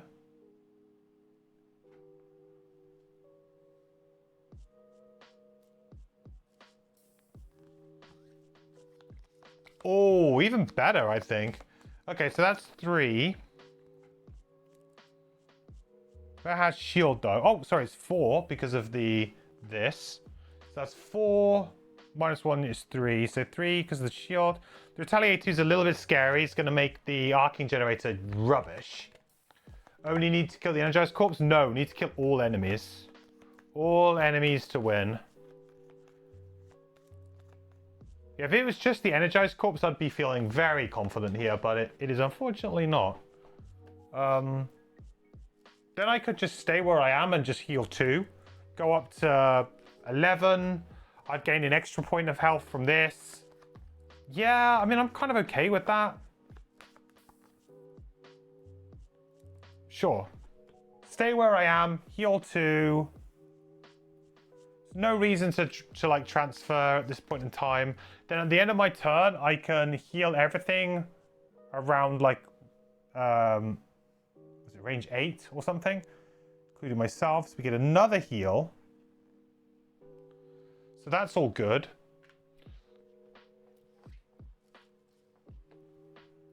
Yeah, that's super good. Then next turn we just long rest, I think. And we can kind of circumvent the brittle and the immobilize. Okay, so now it's our Machine Bolt's turn. It's going to attack this guy.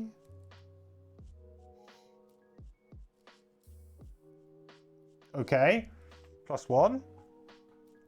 So that's an attack of 2, 3, 4, -1 shield, 3. Exactly enough to kill.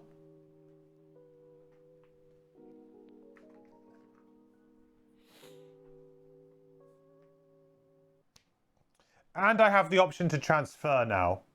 Do I transfer into the Shocking Generator? Then it would allow my Sniper Turret a turn, and then it could maybe attack.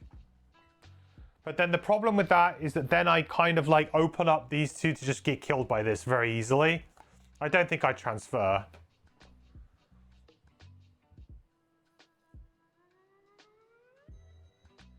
I am worried about the Arcing Generator, but it kind of is what it is, right? Hopefully it just doesn't die. Hopefully it just doesn't die. Okay, so Arcing Generator is going to go... It's going to target this. We can go 1, 2, 3. And we can now attack for 3 with PS2. So that's 3 to number 6. And then potentially we can move a summon 2.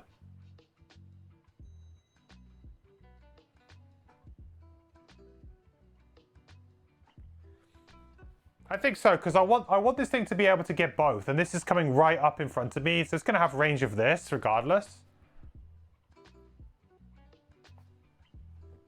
I think so. Okay.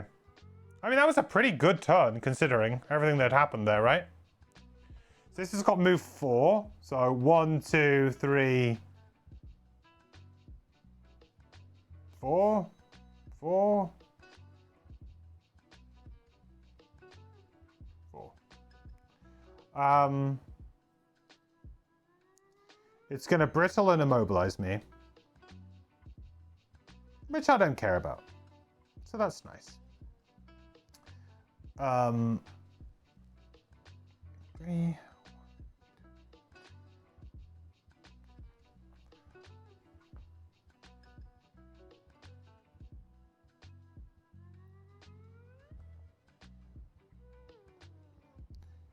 So this is going to attack for 2.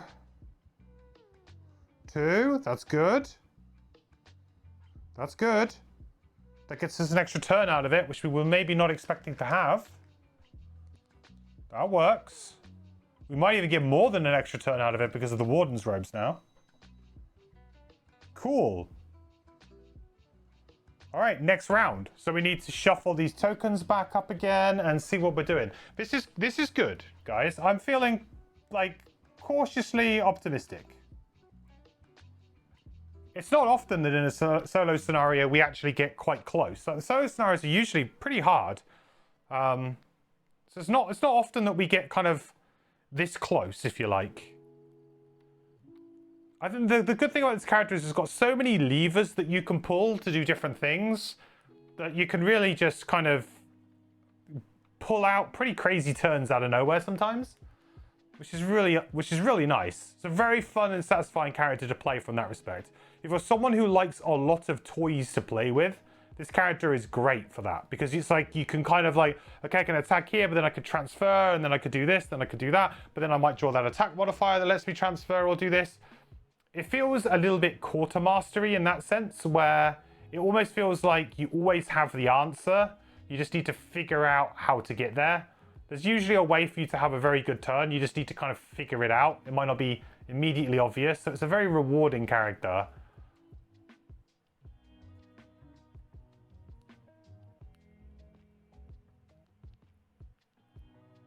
Okay. That is a B. That's okay. I think as long as it was A or B, I think we're happy with A or B there. A was preferred, but B is fine. So we're going to long rest here, but due to our amazing remote override perk that we have, we can choose what initiative we long rest on. And we get to control our summons, but it doesn't really matter because our summons are going to hopefully have good turns anyway. So let's see what they do. Okay, so we definitely want to go early. Yeah, we'll just go before everything, so we'll go first, basically. So let's go 60s early enough. Okay, so we get to go first, and we are doing a long rest. So the first thing that we do is we heal for 2, which is going to remove that brittle from us. It's going to refresh our Warden's robes and our tri-corner hat.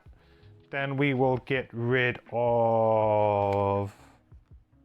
I'll probably get rid of Toxin Distributor, because I just don't think I'm going to be playing it. The Shield 2 might be kind of good at some point, I guess. But realistically, I just want to keep attacks here. It's all about the attacks now. Okay, good. So now we have that. That's pretty clutch. So now the summons are going to go. So first off, our turret's going to go. It's going to attack the living bones first. So an attack of just 2 this time. So that's 4. But he does have shield, so that's 3. So that's 3 damage to number 2. Not bad. Not too shabby at all. Then we've got our Arcing Generator. So it's going to get +1 health.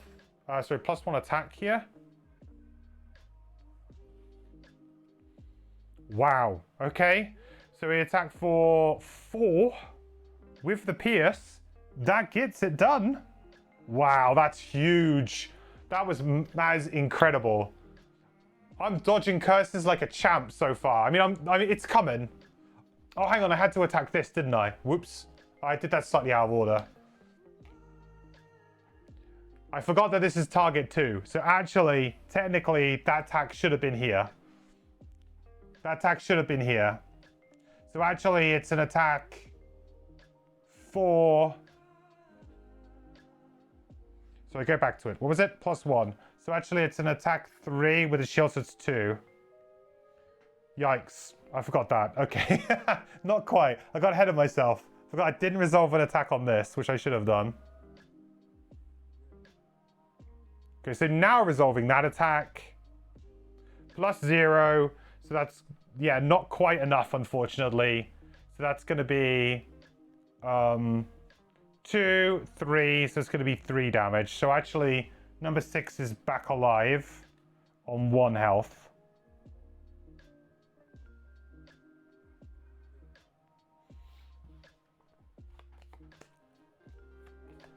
Do you get to pick after all cards real? Yeah, this perk is amazing.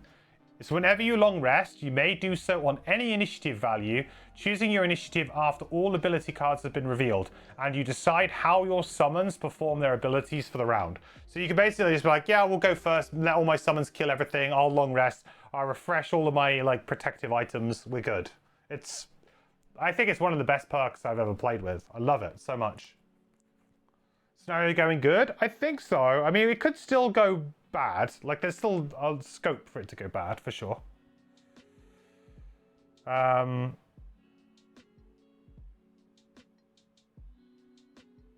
think I accidentally gained 2 extra health from the hive there, from like the long rest or something, maybe? I don't think I should be on 12, on 14, should I? I don't think I went up to max health. I think I should be on 12. I don't think I should be on 14. I think I accidentally got an extra 2 health when the long rest thing triggered. So Luminous is going to come and it's going to attack me because I break initiative ties in this scenario. So that's kind of good. So I'll take an attack of 3. 6. Yeah, that's a bit of a problem. I think I just have to take it though. I don't have much of else of a choice, really, do I? See whether I burn that or and I take the 4.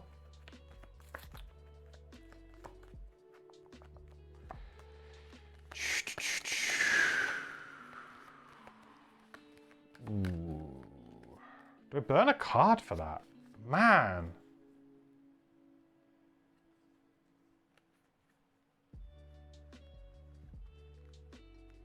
That's a lot of damage, huh?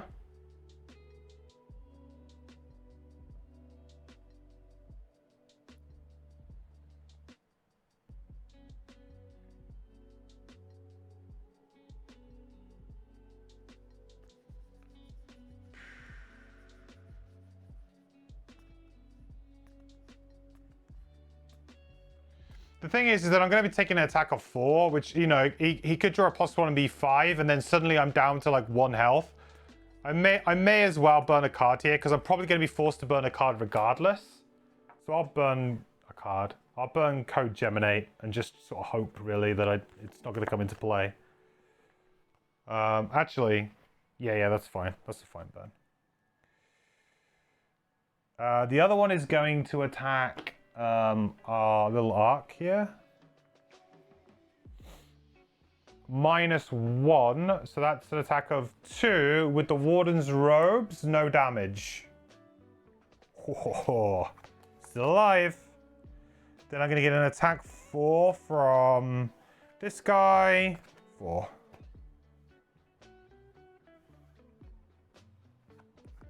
And he creates eyes.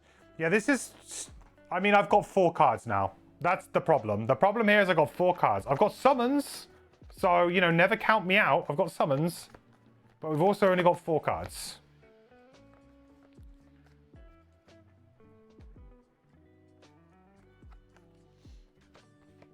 Ooh.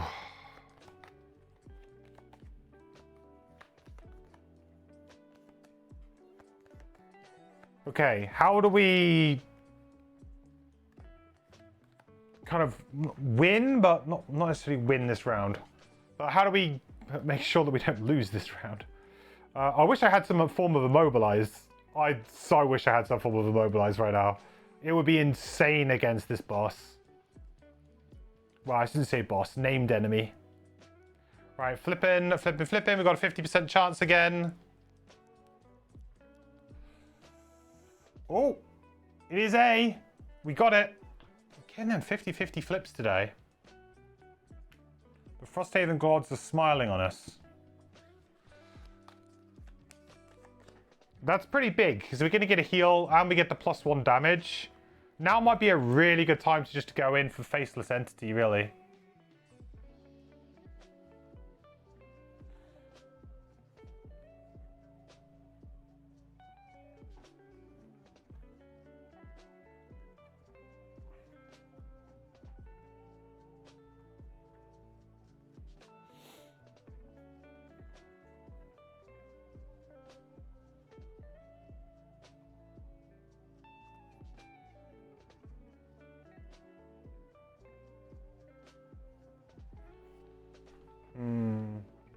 Easy odds, yeah.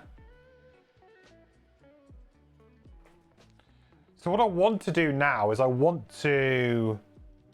need to kill... If I can kill the 2 living bones, the scenario should be relatively manageable, right? Then it's just a case of kill the boss who has a lot of health. Shouldn't be too bad. I can go really early, which is nice.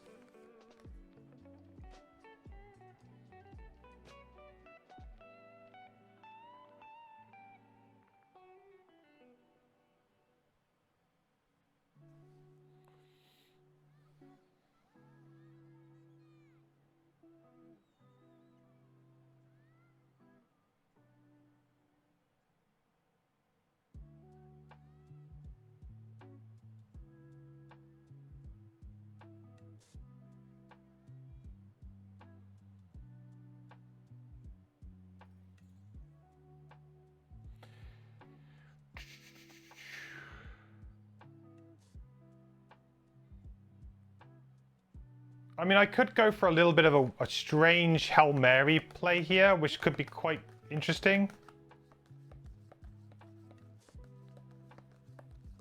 I'll get to draw a lot of cards. I'm going to go for it.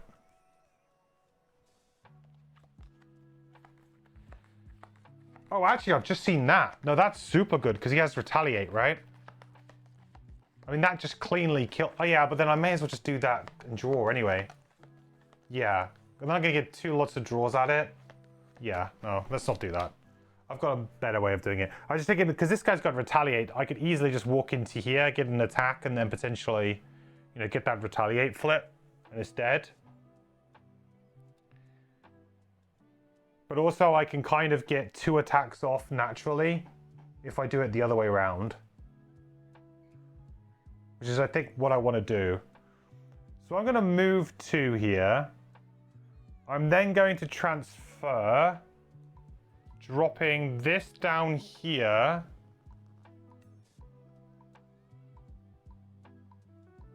To pick up the bolter.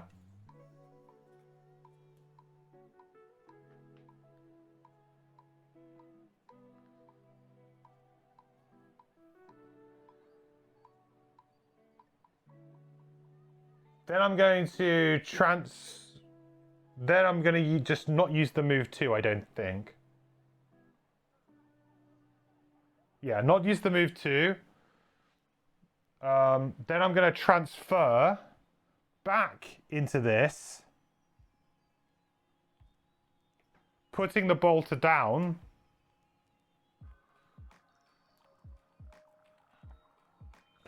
And then use the top of hijack.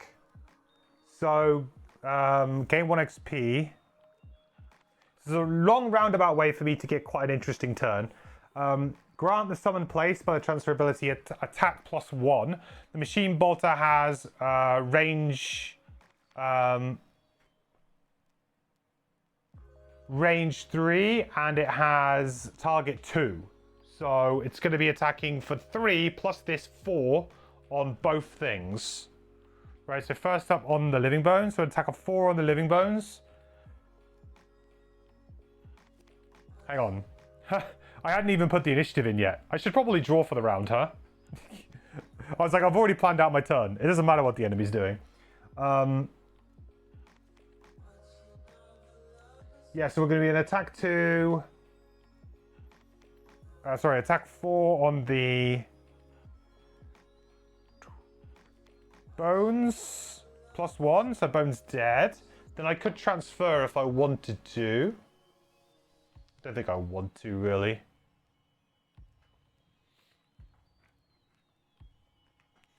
And then again on the boss, +1.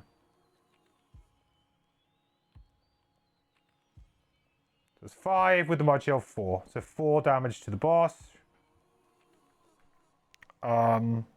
Good. That's the turn. That's the turn. Whew.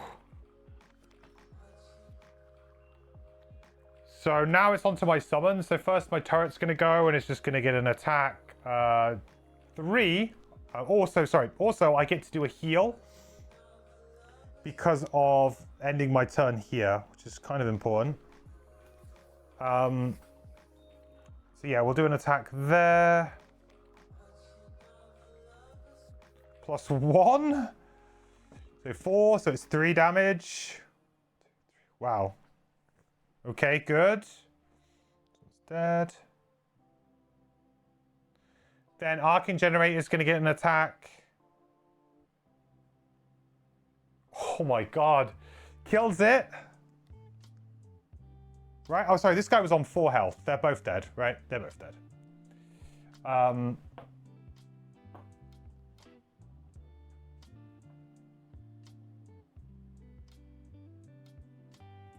Drop a token.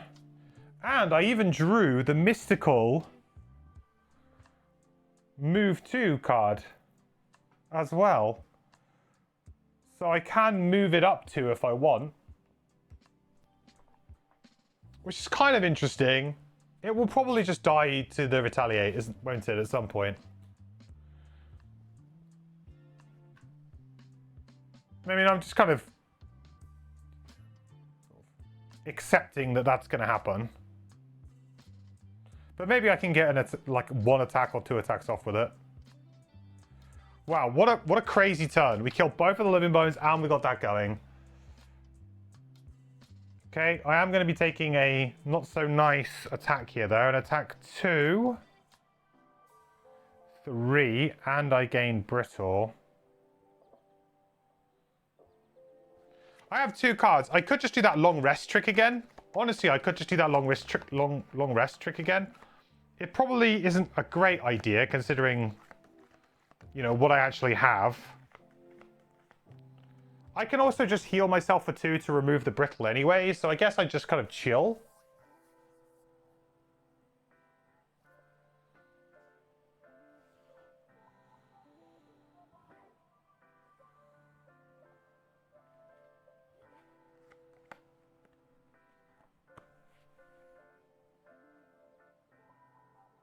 Okay, yeah. So, realistically, I probably just heal myself for 2 and don't do anything else here.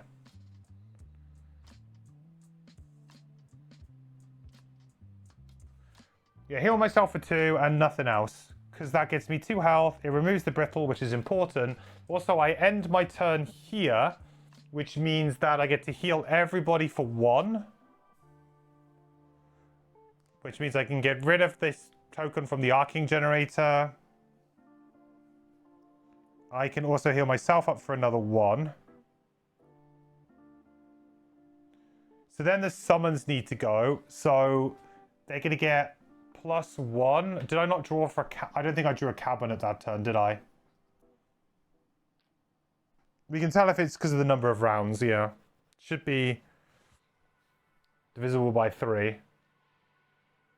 So this is the last round of us having the cabinet buff. Ooh, it's the last round of us having the cabinet buff. Do I just attack for 2 then and just take my retaliate medicine just to try and get some extra damage in? Because it'd be technically an attack for 3. But I would take 2 retaliate. No, I don't think I'll bother. I think we'll be okay.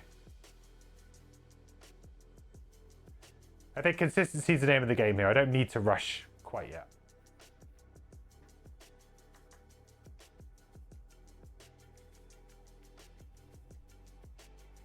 Okay, curse. Not so good. The dreaded curses are going to come back now.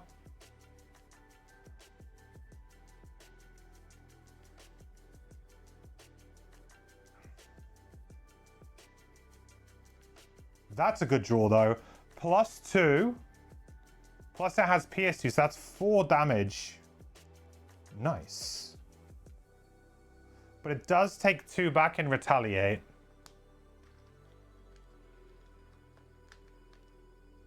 This is a Arcing Generator, chat. It's been massive. It's been so good. Can you go away, please? Thank you.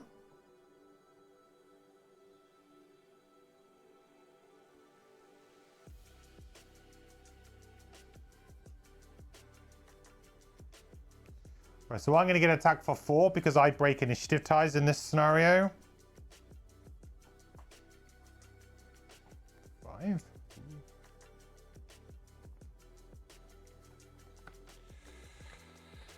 Okay.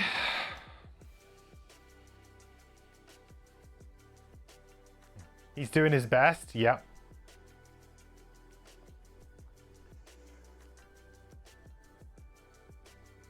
Okay, so that's me done. That's the end of the round. Next round. I can long rest here. That will get me 3 health back, which pretty much makes me very secure. The lightning charge cabinets are gone though, so we're not going to get that buff, which kind of sucks. Oh, I mean, I guess we've got a chance, right? We can flip A.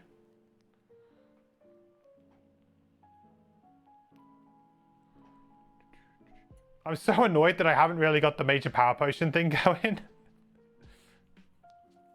I should have just used it earlier on. And I wouldn't have drawn those curses. If I lose now because of curses or something right at the very end, I'll be very annoyed. I have to say I really enjoyed this scenario. I think this scenario is great. It's tight, but it's not too tight that you can't kind of enjoy it.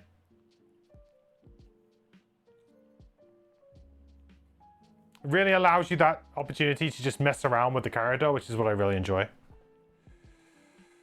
It's A! We hit those.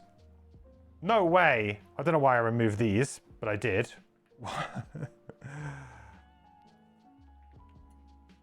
Ooh. Sometimes it's just your night, you know? Sometimes it's just your night. Well, I definitely long rest. We know we're long resting. I will go on... Ooh, I reckon 70 initiative. Crazy. Okay, so I will go first. We'll refresh this. I will heal myself for 2. I will end my turn next to this, so I will get another heal. And I will also heal... Not that it really matters, but Arcing Generator, you can have a health back. I do get to control the summons on this turn, so I could like spare him from dying. Or I can actually position him next to that to get the buff. That's kind of cool. And then cards to get rid of here.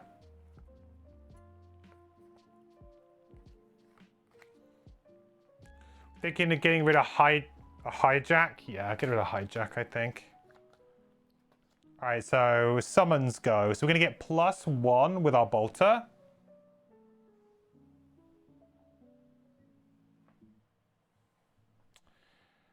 So that's 3, 6. -1 shield is 5.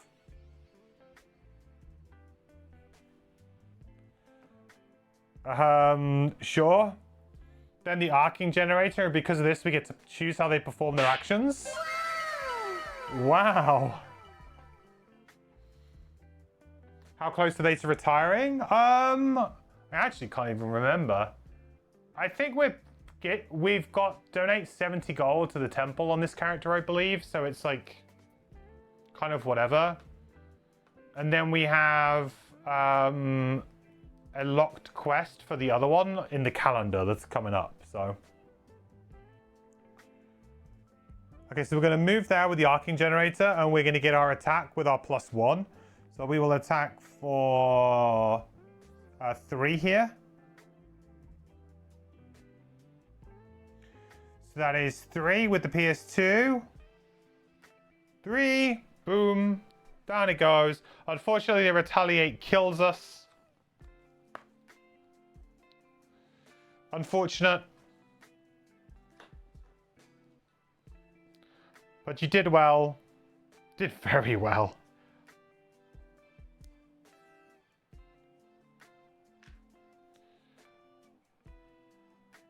Okay, so then we are going to get taken for 3 damage here from the monsters on us. 3. Create ice. All right, next round. Shuffle up, see what we get. We salute you, Generator. F, yeah. What an MVP. Absolutely insane, this scenario. I'm so glad that I brought it in. I don't always bring the Generator in, but it's been very good for me in certain scenarios. This one seemed like it was built for it because of the because of the shield 1 on everything. And then shield 2 on the living spirits, whatever it was, or shield 3. I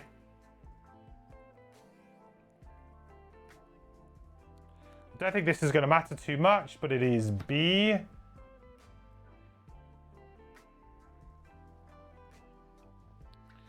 Okay, so this round then.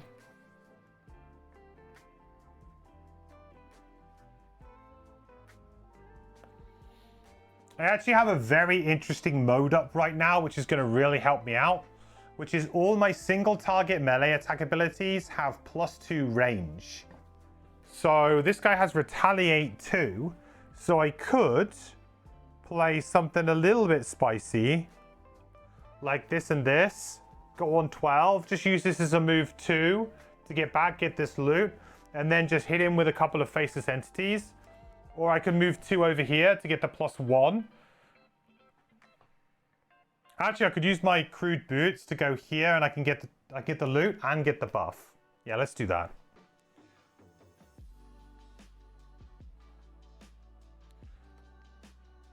All right, nice. So we'll use the bottom of long-range missile here to go. Nice. 1, 2, 3, using our crude boots.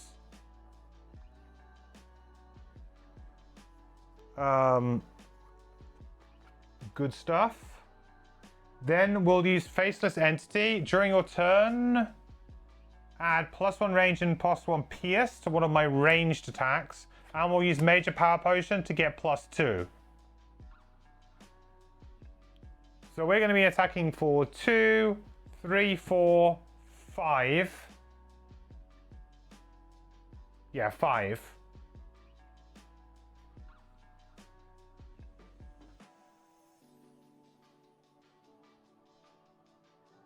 6, 7. I think it's enough. It falls. Get that loot.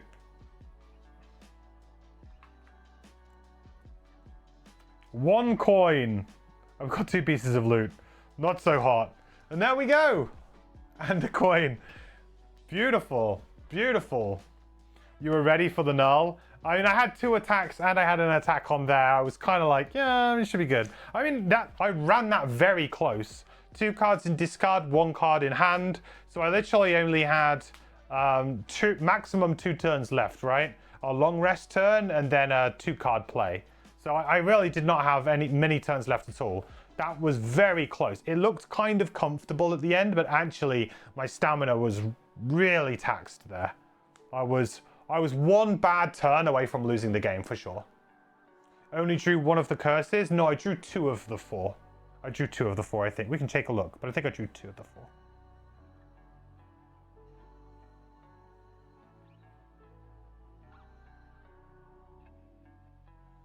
Yeah, there's 2. Yeah, 2. And I still had a blessing there, to be fair. Still had a blessing there. All right, success. Goody. I am chuffed with that. I'm really happy that we actually managed to win a solo scenario and win it first time trying as well, which is quite a rare thing. All right, to the conclusion. As the lightning storm dissipates and the energy fades from the atmosphere, you finally defeat the last corpse. With your batteries fully charged, the triumph of the battle sings through your collective. You begin to pack up, reassembling yourself with that humming steadiness your nervous system associates call spirited. During moments like these, you come close to an understanding. Their brand of aliveness will never be quite like yours, but vigor and vitality are universal sensations. Yay! And we unlocked the energized module. The energized module. Wow. Wow. This is a small item and says, remove all damage and negative conditions from one of your summons, then transfer to that summon. Ooh. That is really quite good. That is really, really good. I mean, it could, in theory, like, you have some summons that have 7, 8 health or something. So in theory, that could just be very similar to like a heal 8. It's basically a transfer where you don't have to play a card for a transfer as well, which is huge. Because sometimes you're like, oh, I don't really have the quite right mix of abilities to do a transfer. So even just having an ability of, oh, you can transfer freely and easily to something without having to play an ability to do it. Ooh, that is good. Love it. Top marks from me, chat. What a great little item.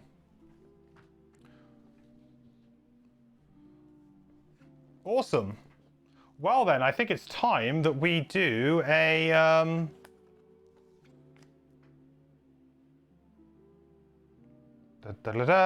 success. Battle goals. I didn't do a battle goal, did I? Well, I didn't know if... Did you do battle goals for the solos? I can't remember.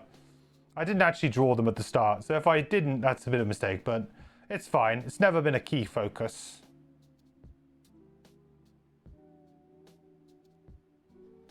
All right.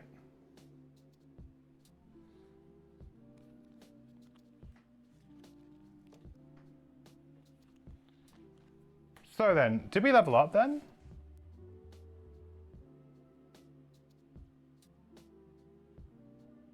I think we did. I think we went up to level 6. Well, what we'll do is we'll just do a very quick outpost phase.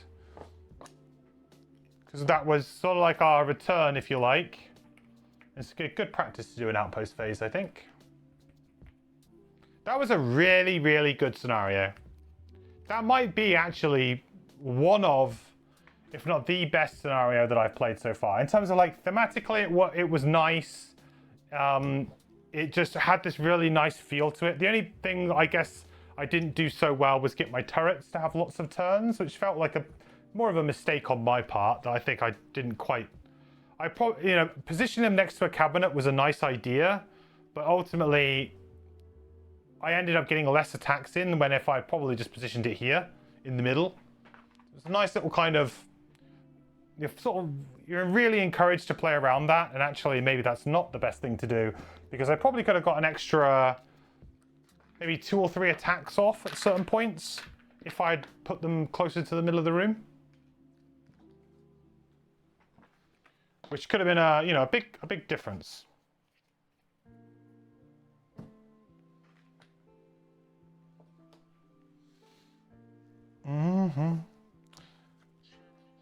But we got it through, and I mean, undoubtedly we got some luck in that scenario too. I am definitely praising some of the Frosthaven gods on that one. We seemed to just draw... We just drew like a god the entire time. I don't think we had a single time where we had like a particularly bad ability flip out of the enemies or a particularly bad attack modifier that really kind of just screwed our turnover. No, we kind of just were always... It felt like we were always on top of the scenario. We were always in control of what was going on, which was great. See, that one turn that I said, not killing those 2 living spirits and getting those 4 curses could have been the turning point. And to be fair, if we hadn't drawn as well as we did, and we actually did end up drawing those curses at key moments, we may have lost. So I got lucky in that respect that didn't come back to bite me. But there was definitely a potential for that to have been scenario defining, for sure. But I got away with it, so... History is told by the victors, as they say.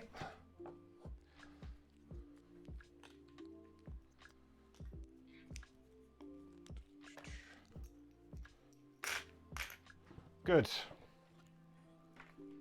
Right, let's get ourselves some outpost phase. Let's get us some outpost phase. It's been ages since we've done this. It feels like a month. It probably has been a month.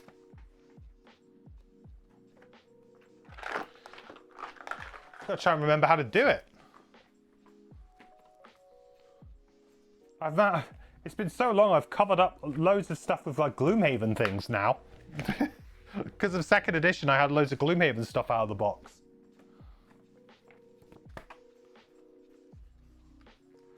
Right, where are we?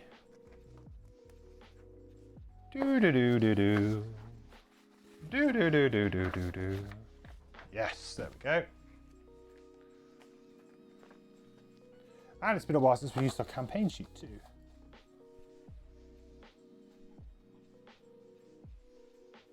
It's almost like there was a whole other Gloomhaven campaign.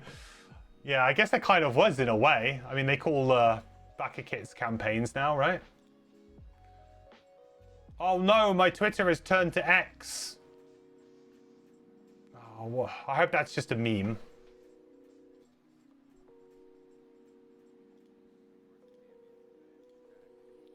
Okay, let's go to my sheet. We need to add back in our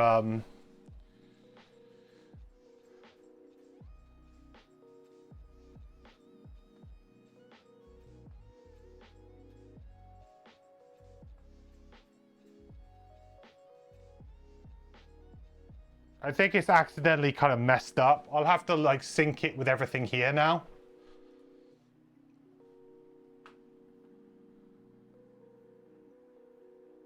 Oh no, I think I'm gonna have to go back and look at where were we on the last. Oh no, I don't think I'm up to date. I'm gonna have to do a little bit of digging on the YouTube here to figure out what we were at.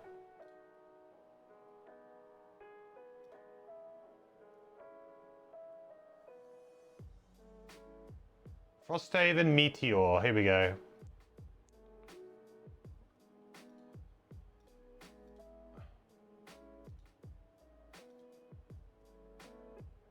Right, we were...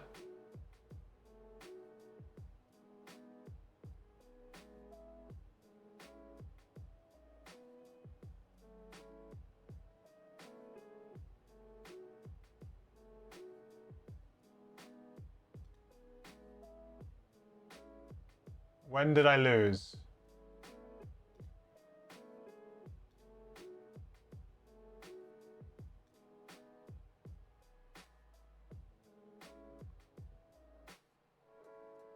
I'll show you guys what I'm looking at. Oh no, not that one. Inception. You want the other screen.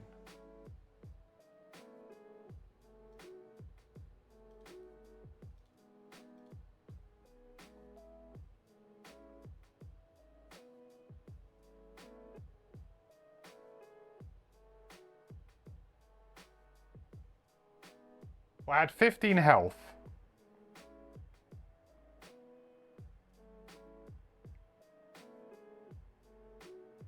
So I must have been at least level 6.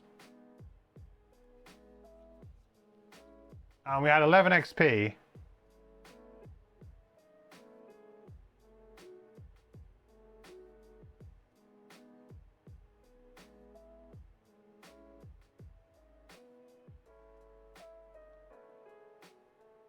I mean, that's about level with my hive, right? It's very close. Sure. Let's go with that.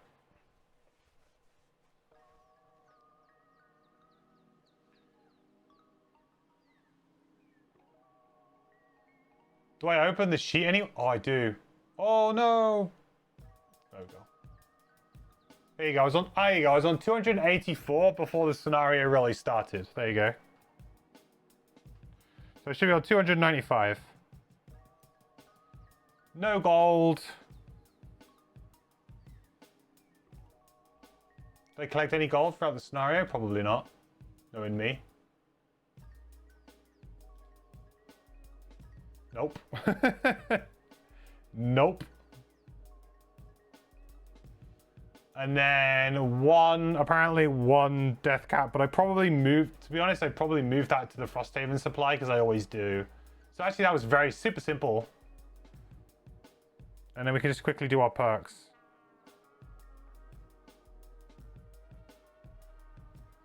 Is it gonna work?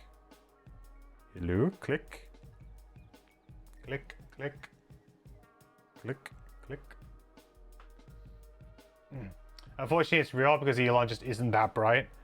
I honestly feel like he's trying to actively sabotage his platform. See, I mean, surely he knows that, right?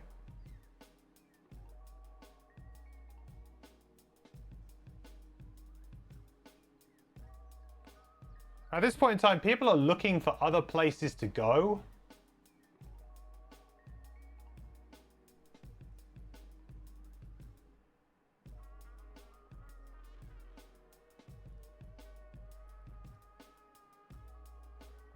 It doesn't seem like a super smart idea to be, you know...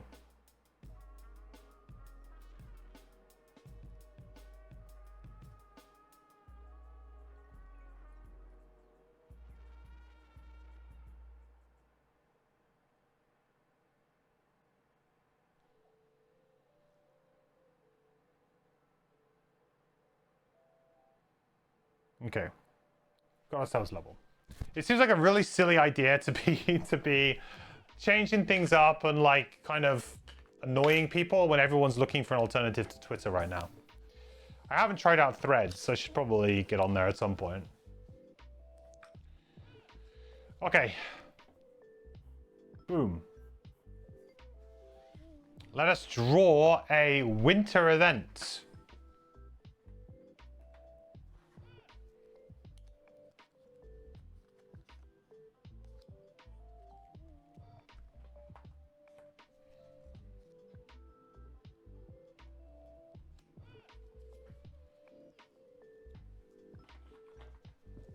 Winter event number 60.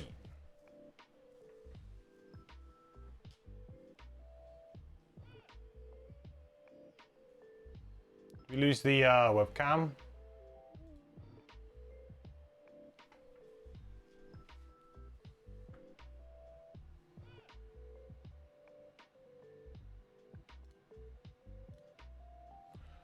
Do Winter Outpost.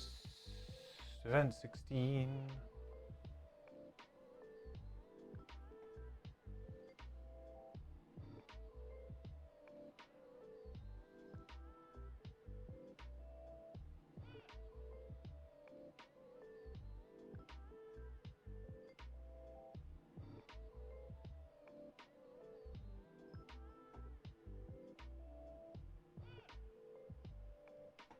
Do. Not getting too deep into weirds, but he has a habit of buying companies, rebranding them, and then taking credit. Okay.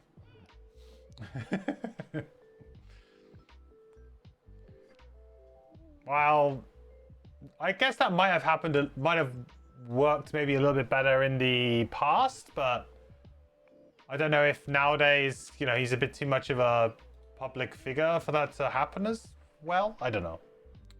Just like, yeah, speculating a little bit there, but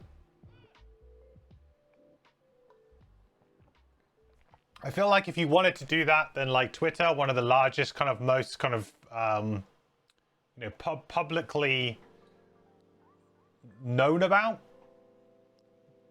thing is probably not the best thing. Am I going to Gen Con? No, I'm not going to Gen Con. It is a long, long way away from me. I live in England, so yeah. Going to Gen Con is... It'd have to be a very special treat for me to go to Gen Con. I would love to go. Would absolutely love to go. But it would be it would be a special treat for me. Right, let's do this Outpost event. The side gate to town has been left unlatched, and the rigorous procedures around it leave only one conclusion. There's a traitor in your midst. Captain Olmsted has narrowed it down to 4 guardsmen who were on shift last night. Among us? He asks you to interrogate each of them in turn. The Orchid says, the Salvus and the human are innocent. the Valrath says, it wasn't the Savage or the Orchid. the Savage says, The Orchid is to blame. the Human says. No. It was either the Savas or the Valrath. You're pondering who did it when a glowing portal opens and out steps an Esther in an unusual hat. He smiles, his translucent skin a swirl of star stuff. Quite the conundrum. I should note that just one of them is lying. Yeah, there we Before go. you There have it a is. chance to inquire further, he's gone. Who Oh. unlocked the gate? Yeah. Oh man, I am not good at these. Okay.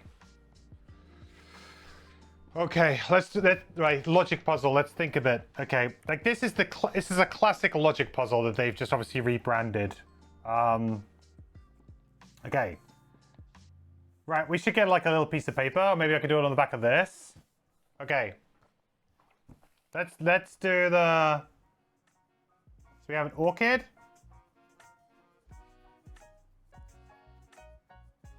We have a Valrath. We have a Savas. And we have a human. Okay.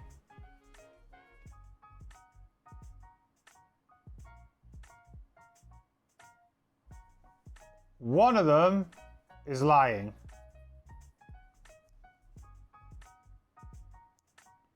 So the orchid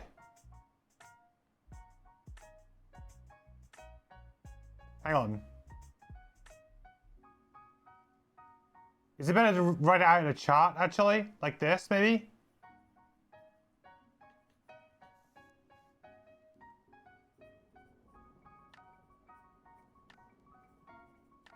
Maybe?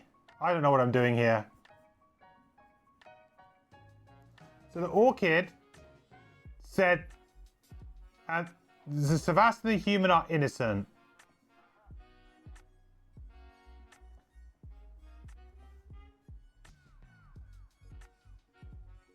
So that would be potentially guilty, right?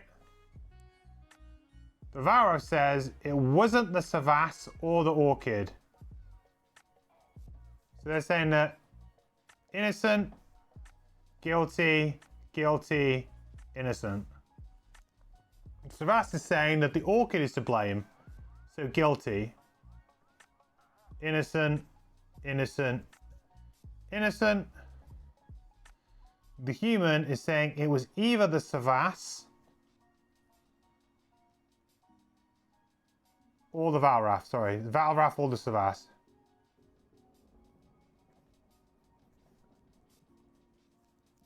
Okay.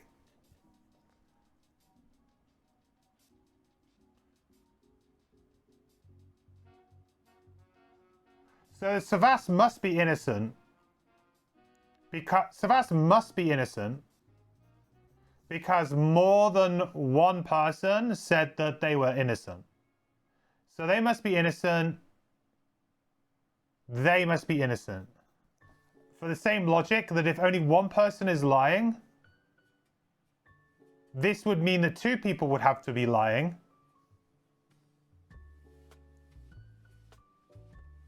Right? So by that logic, both the human and the Savas must be innocent. I'm getting this, right? You need to give me a pen. Okay, can you not see that very well? Hang on, let me turn the white balance down on the camera as well. That could be a thing.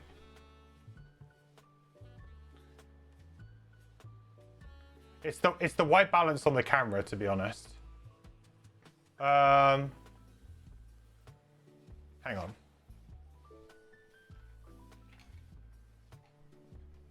I can't really move that either.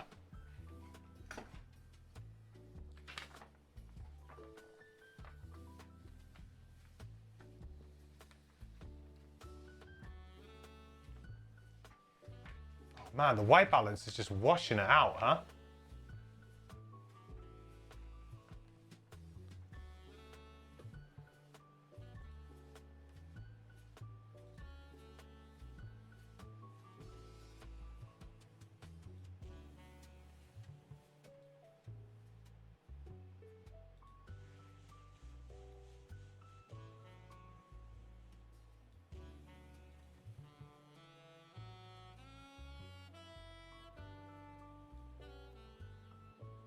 See that? No, not really. Jesus.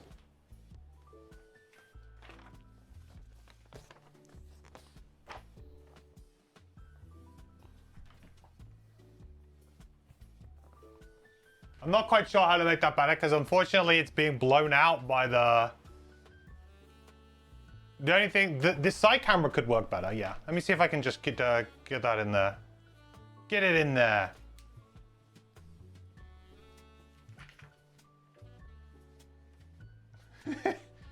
Whoa! Now it's not having a good time. Now it's very upset.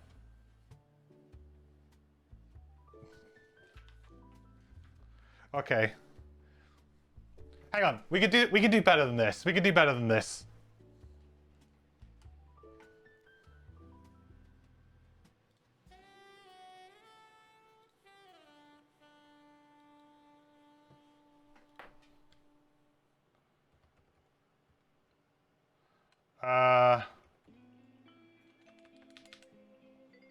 What do I have? I have open.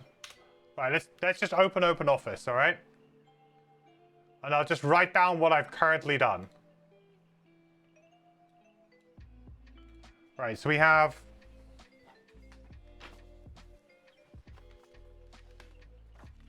I have no idea if this is the best way of doing this or not, but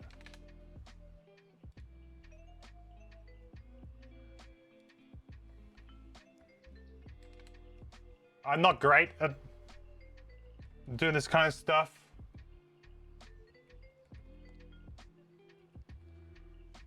Right?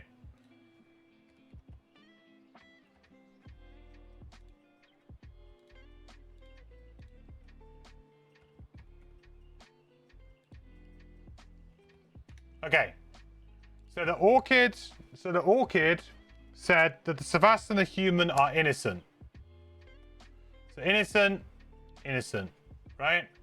Guilty, guilty. By virtue of one of the other two must possibly be guilty then.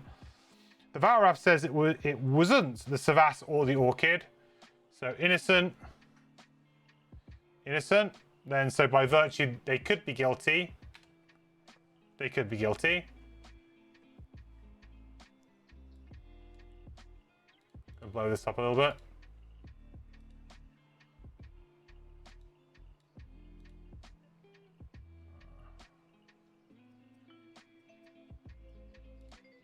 What's the auto fit cell size? I can't even remember what that is. Whatever.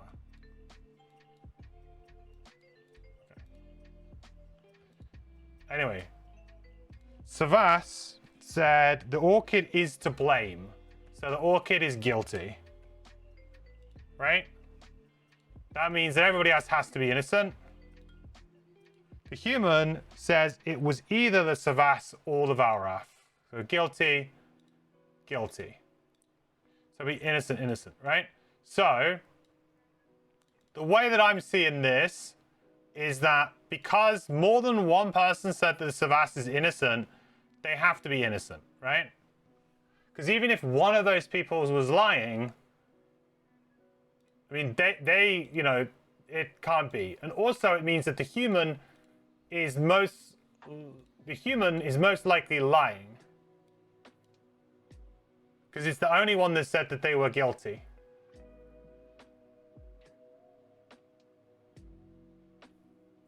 Right? Remember, the goal is to find who left the latch open. Yeah. Yeah, it might not be the same person's line. Yeah, I get that. So, because so many people said that they were innocent, they must be innocent. Because only one person can lie. And that means that this person must have lied. Which means it is the human. Most likely.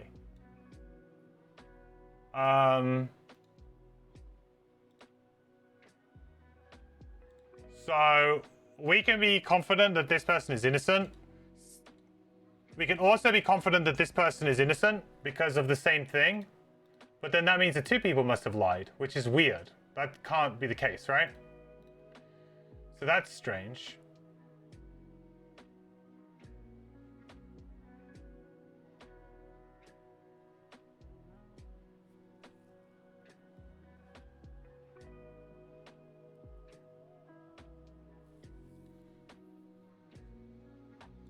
Valrath, guilty, guilty, innocent, guilty.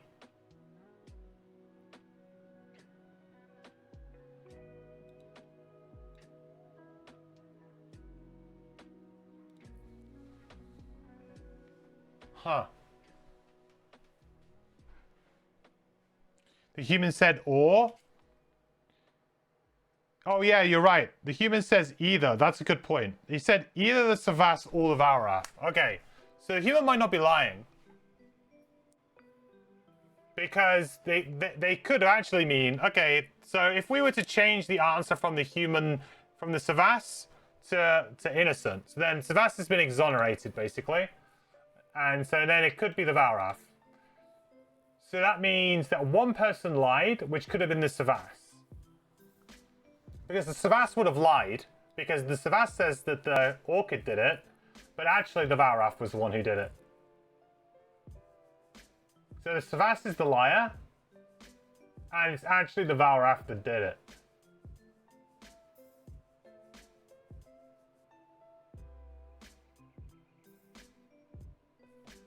Yeah.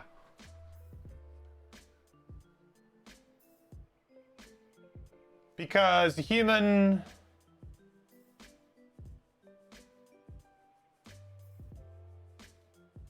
What did the Orchid say? Well, the Orchid said the Savas and the human are innocent. Okay, so it didn't say specifically that they were guilty. Okay, I've made a reach there. Specifically, what I should say here is that there was no answer here. Oop. No answer, no answer. Technically, no answer, no answer. They didn't actually say that they were guilty. They just said that it wasn't them. So realistically, yeah, then that would all match up. Then we would be good. Because the Orchid said that the Savas and the human are innocent, which is correct. The Valrath says it wasn't the Savas or the Orchid, which is correct.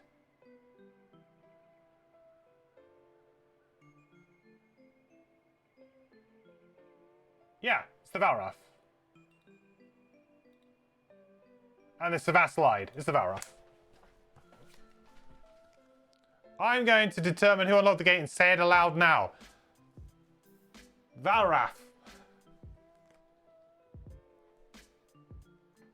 Da-da-da-da-da-da.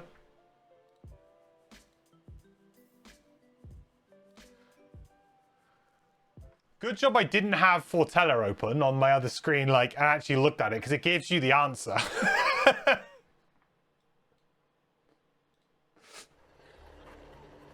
He hangs his head. I can't live another day in this place. I've got some Algox to agree that if I let them in, they'd destroy the town. And without something left to guard, I could return home to White Oak. This isn't a life.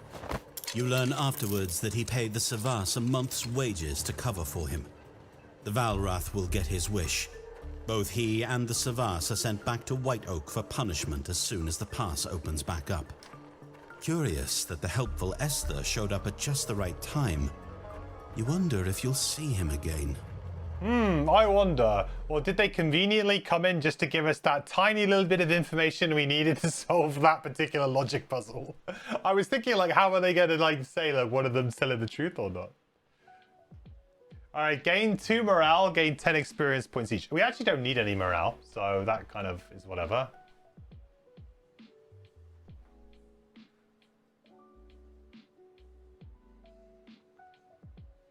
Ba, ba, ba, ba, ba, da, da, da, da,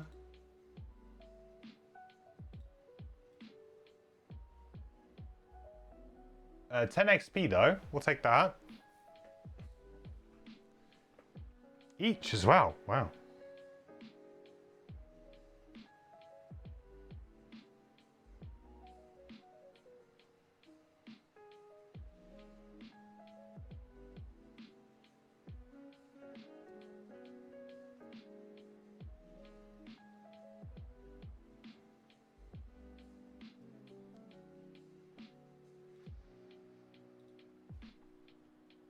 What a nice event. I mean, I generally don't like those too much, but I think that's probably my limit to ones that I enjoy, to be honest. I don't really enjoy many more than that.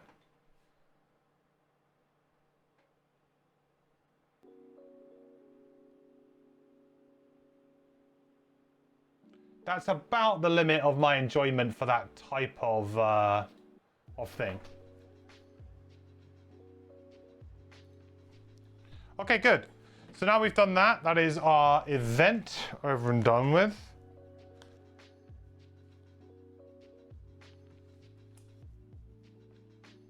We are going for buildings.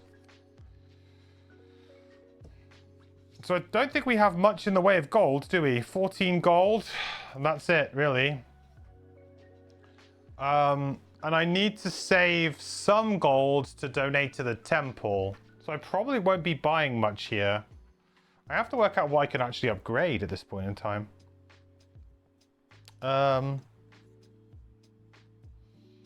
Oh, we can get the hunting lodge up to level 3, right? Okay. What do we need for the hunting lodge up to level 3? What's the play here?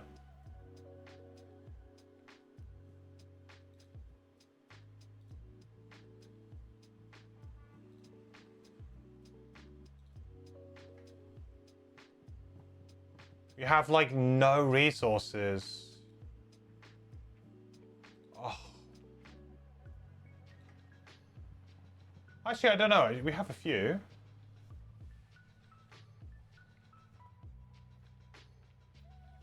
8, 2, and 5. I think we might need more metal. Actually, we don't need anything. I might just skip that this round. I don't think I need any. I think it's better to keep the money right now for me because I need it for different things coming up. Garden, we're gonna gain a herb. Then we're gonna plant herbs.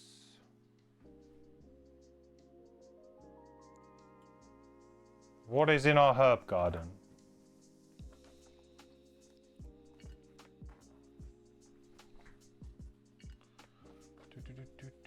Anyone remember the TV show The Herbs? Herb Garden?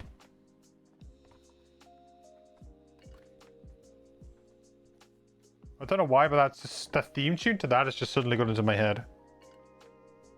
We get arrowroot and snow thistle.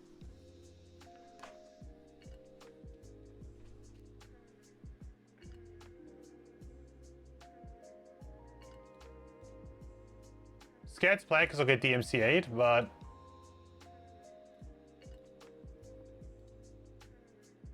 I used to love that as a kid. It was a little bit before my time, but they would play it like quite early in the morning here in the UK. Like on kind of like Channel 4, one of the odd channels. Because it was more of a like, I think it was more of like a 60s, 70s thing. Stop motion thing. With like models.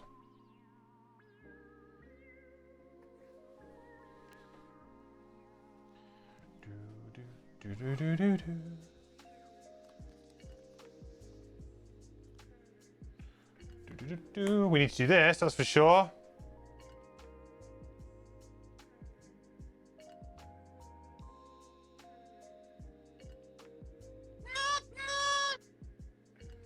Oh shoot, I haven't kept count of my personal quest on here.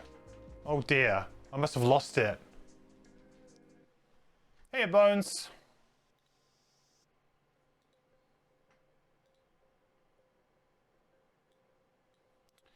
That's something I'm going to have to check as well. Let me quickly check that on the YouTube because I need to figure out where we were at with that.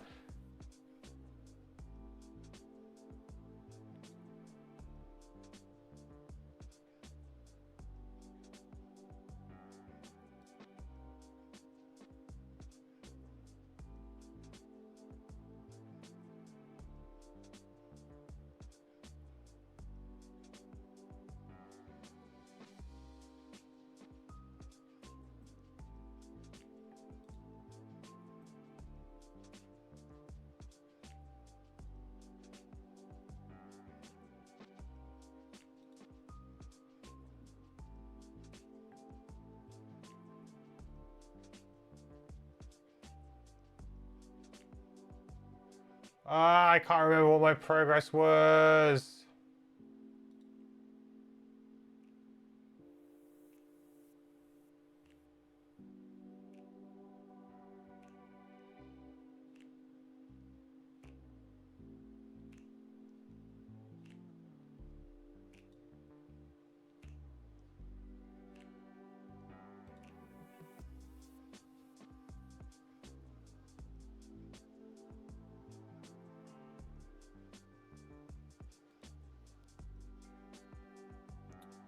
We got attacked last time. Yeah, we super got attacked last time.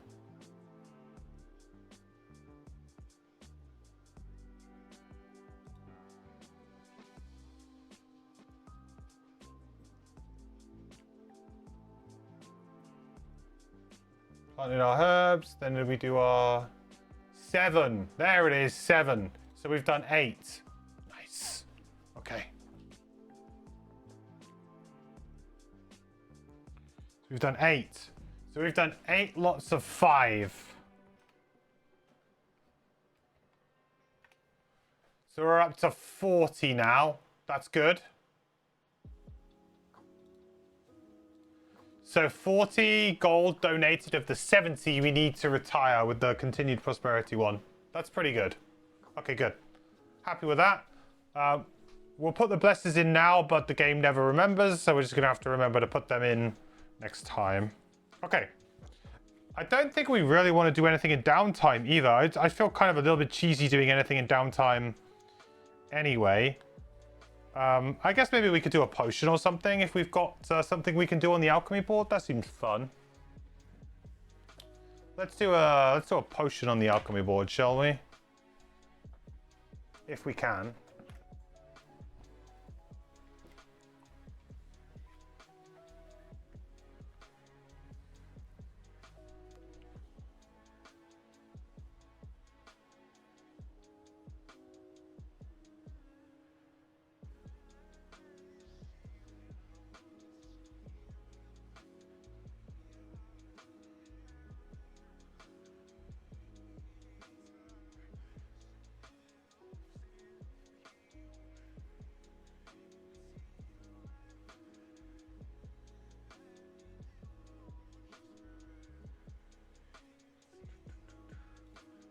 So we have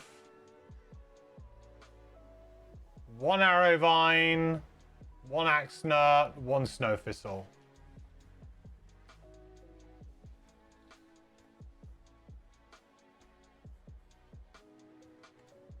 Okay, well, there's literally only one thing we can really open. 1 arrow vine, 1 snow thistle, 1 axe nut.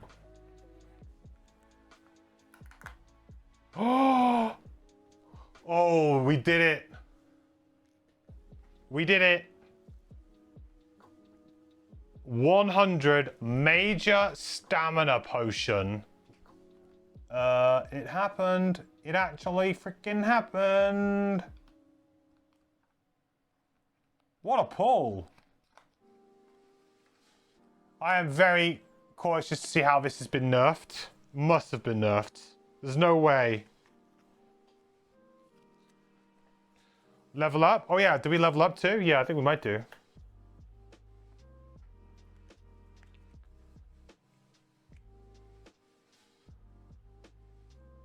Okay. During your turn, recover 1 card from your discard pile. However, this is any level. So whereas minor stamina potion was 1 level 1 card, major stamina potion is 1 any card you like. I mean, that's still very good. But you can see like the levels of progressions of nerf. I mean, major stamina potion is excellent. I will probably put that on my pyro, actually, considering the amount of stuff that Hive's already got. But that's very good. Major stam currently unlocked. Oh, I've turned off the webcam. I'm showing you guys on the webcam, and I realize I've turned it off. I turned it off because I kind of messed everything up. There you go. I messed up all the framing as I was trying to do it earlier. But there you go. Major stam.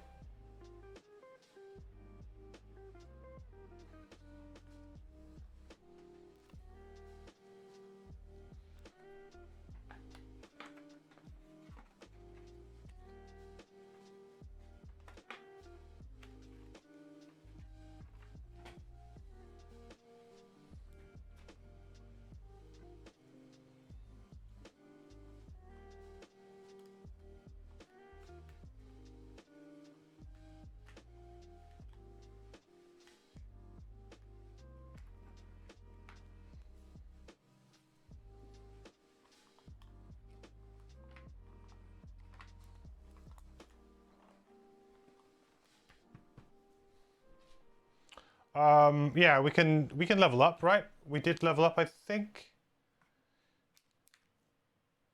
Where are all my cards and stuff? I feel like I've got a stack of them here.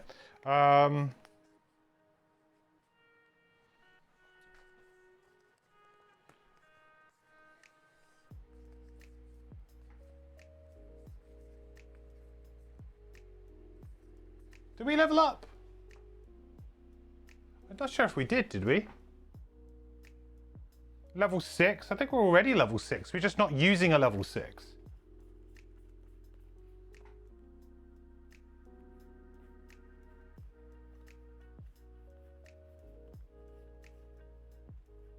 Because didn't I decide to go back and take the 2 level 3s?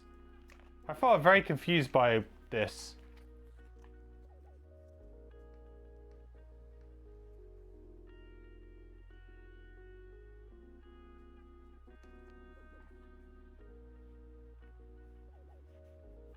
Yeah, how many leveled ups do I actually have? 1, 2, 3, 4, 5.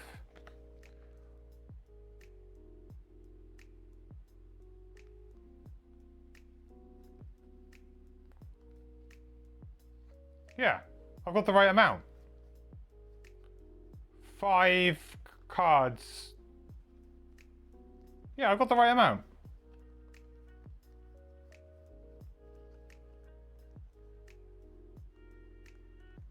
I've just got both level 3s. Yeah, I've just got both level 3s.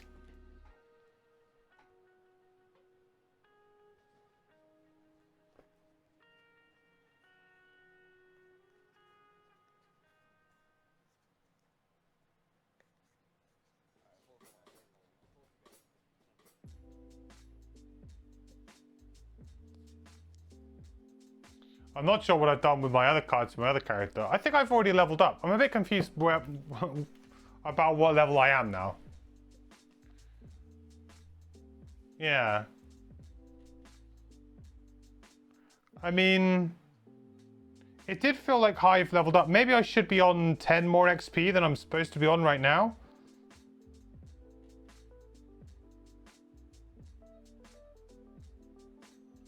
Because if you think about it, I think I got 20. Did I get 20 XP for that last scenario? Because I got like 11 and I got like 11 or 12 and I got bonus XP. What was the bonus XP from the last scenario? We can probably work it back out. I don't think I leveled up though. Maybe I was just about 275 going into it.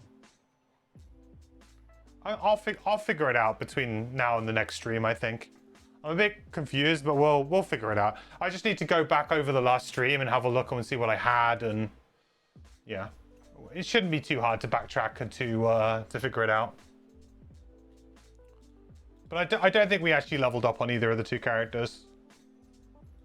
We did that like previously, I think, and that was what kind of spurred us on to do the solos, because we realized we were now like level 6, so we're like, we should probably do the solos, because if we don't, they're going to start getting harder and harder and harder.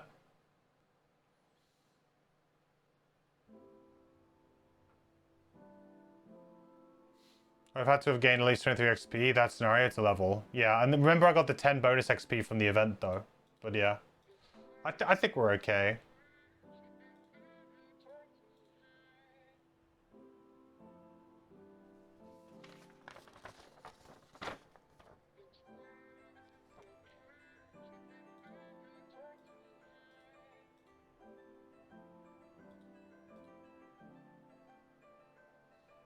Okay, cool. So construction then, we can build something, which I think we'll do. We'll do the level 3 hunting lodge. It's going to cost me 8 wood, 2 ore, and 5 hide.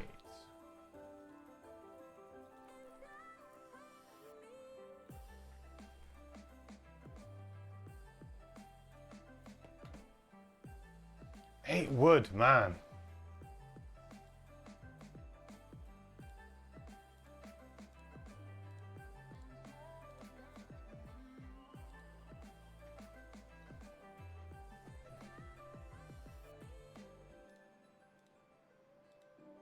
Okay, great.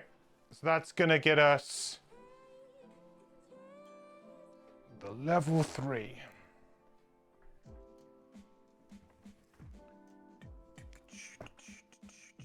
Ooh.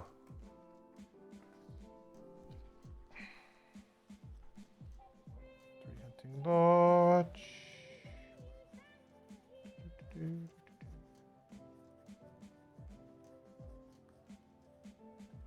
Ah.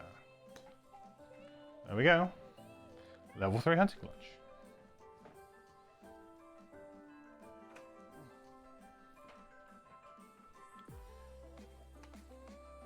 So I'll get us a prosperity. And the new sticker.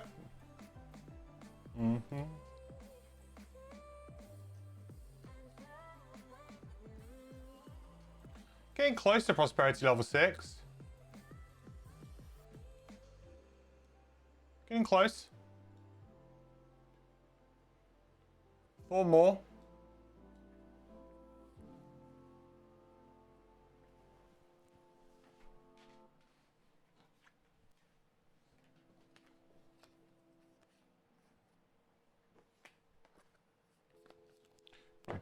Let's get the stickers out and let's do some sticking. I also found a random sticker, which I think I should have probably put in another time and I just forgot.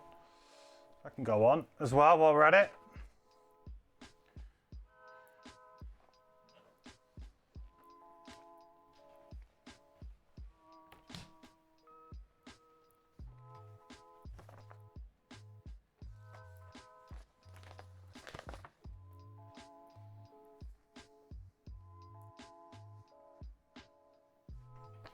Hang on, what? Oh, I've already put the Hunting Lodge level 3 down. I've already put the sticker down. I skipped the level 2. Whoops. Okay, well, I guess we're where we're supposed to be now. That's awkward. I must have accidentally put the level 3 sticker on when I was supposed to do the level 2. That's kind of funny.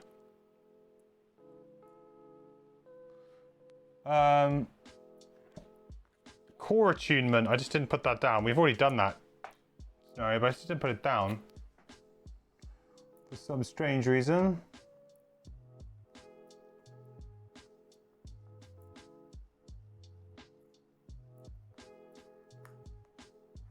Hey, there we go. Not bad. There we go. All right. Good first session back, everyone. Back into the saddle of Frosthaven. Good that we got to do an outpost phase as well, and that we kind of got a little bit back into it. I think it's still, yeah. Oh, Scout that's the blessing from Jam. Yeah. That's the blessing from. Isaac, at this point, can we get your approval to add an additional attack modifier deck for allies in the digital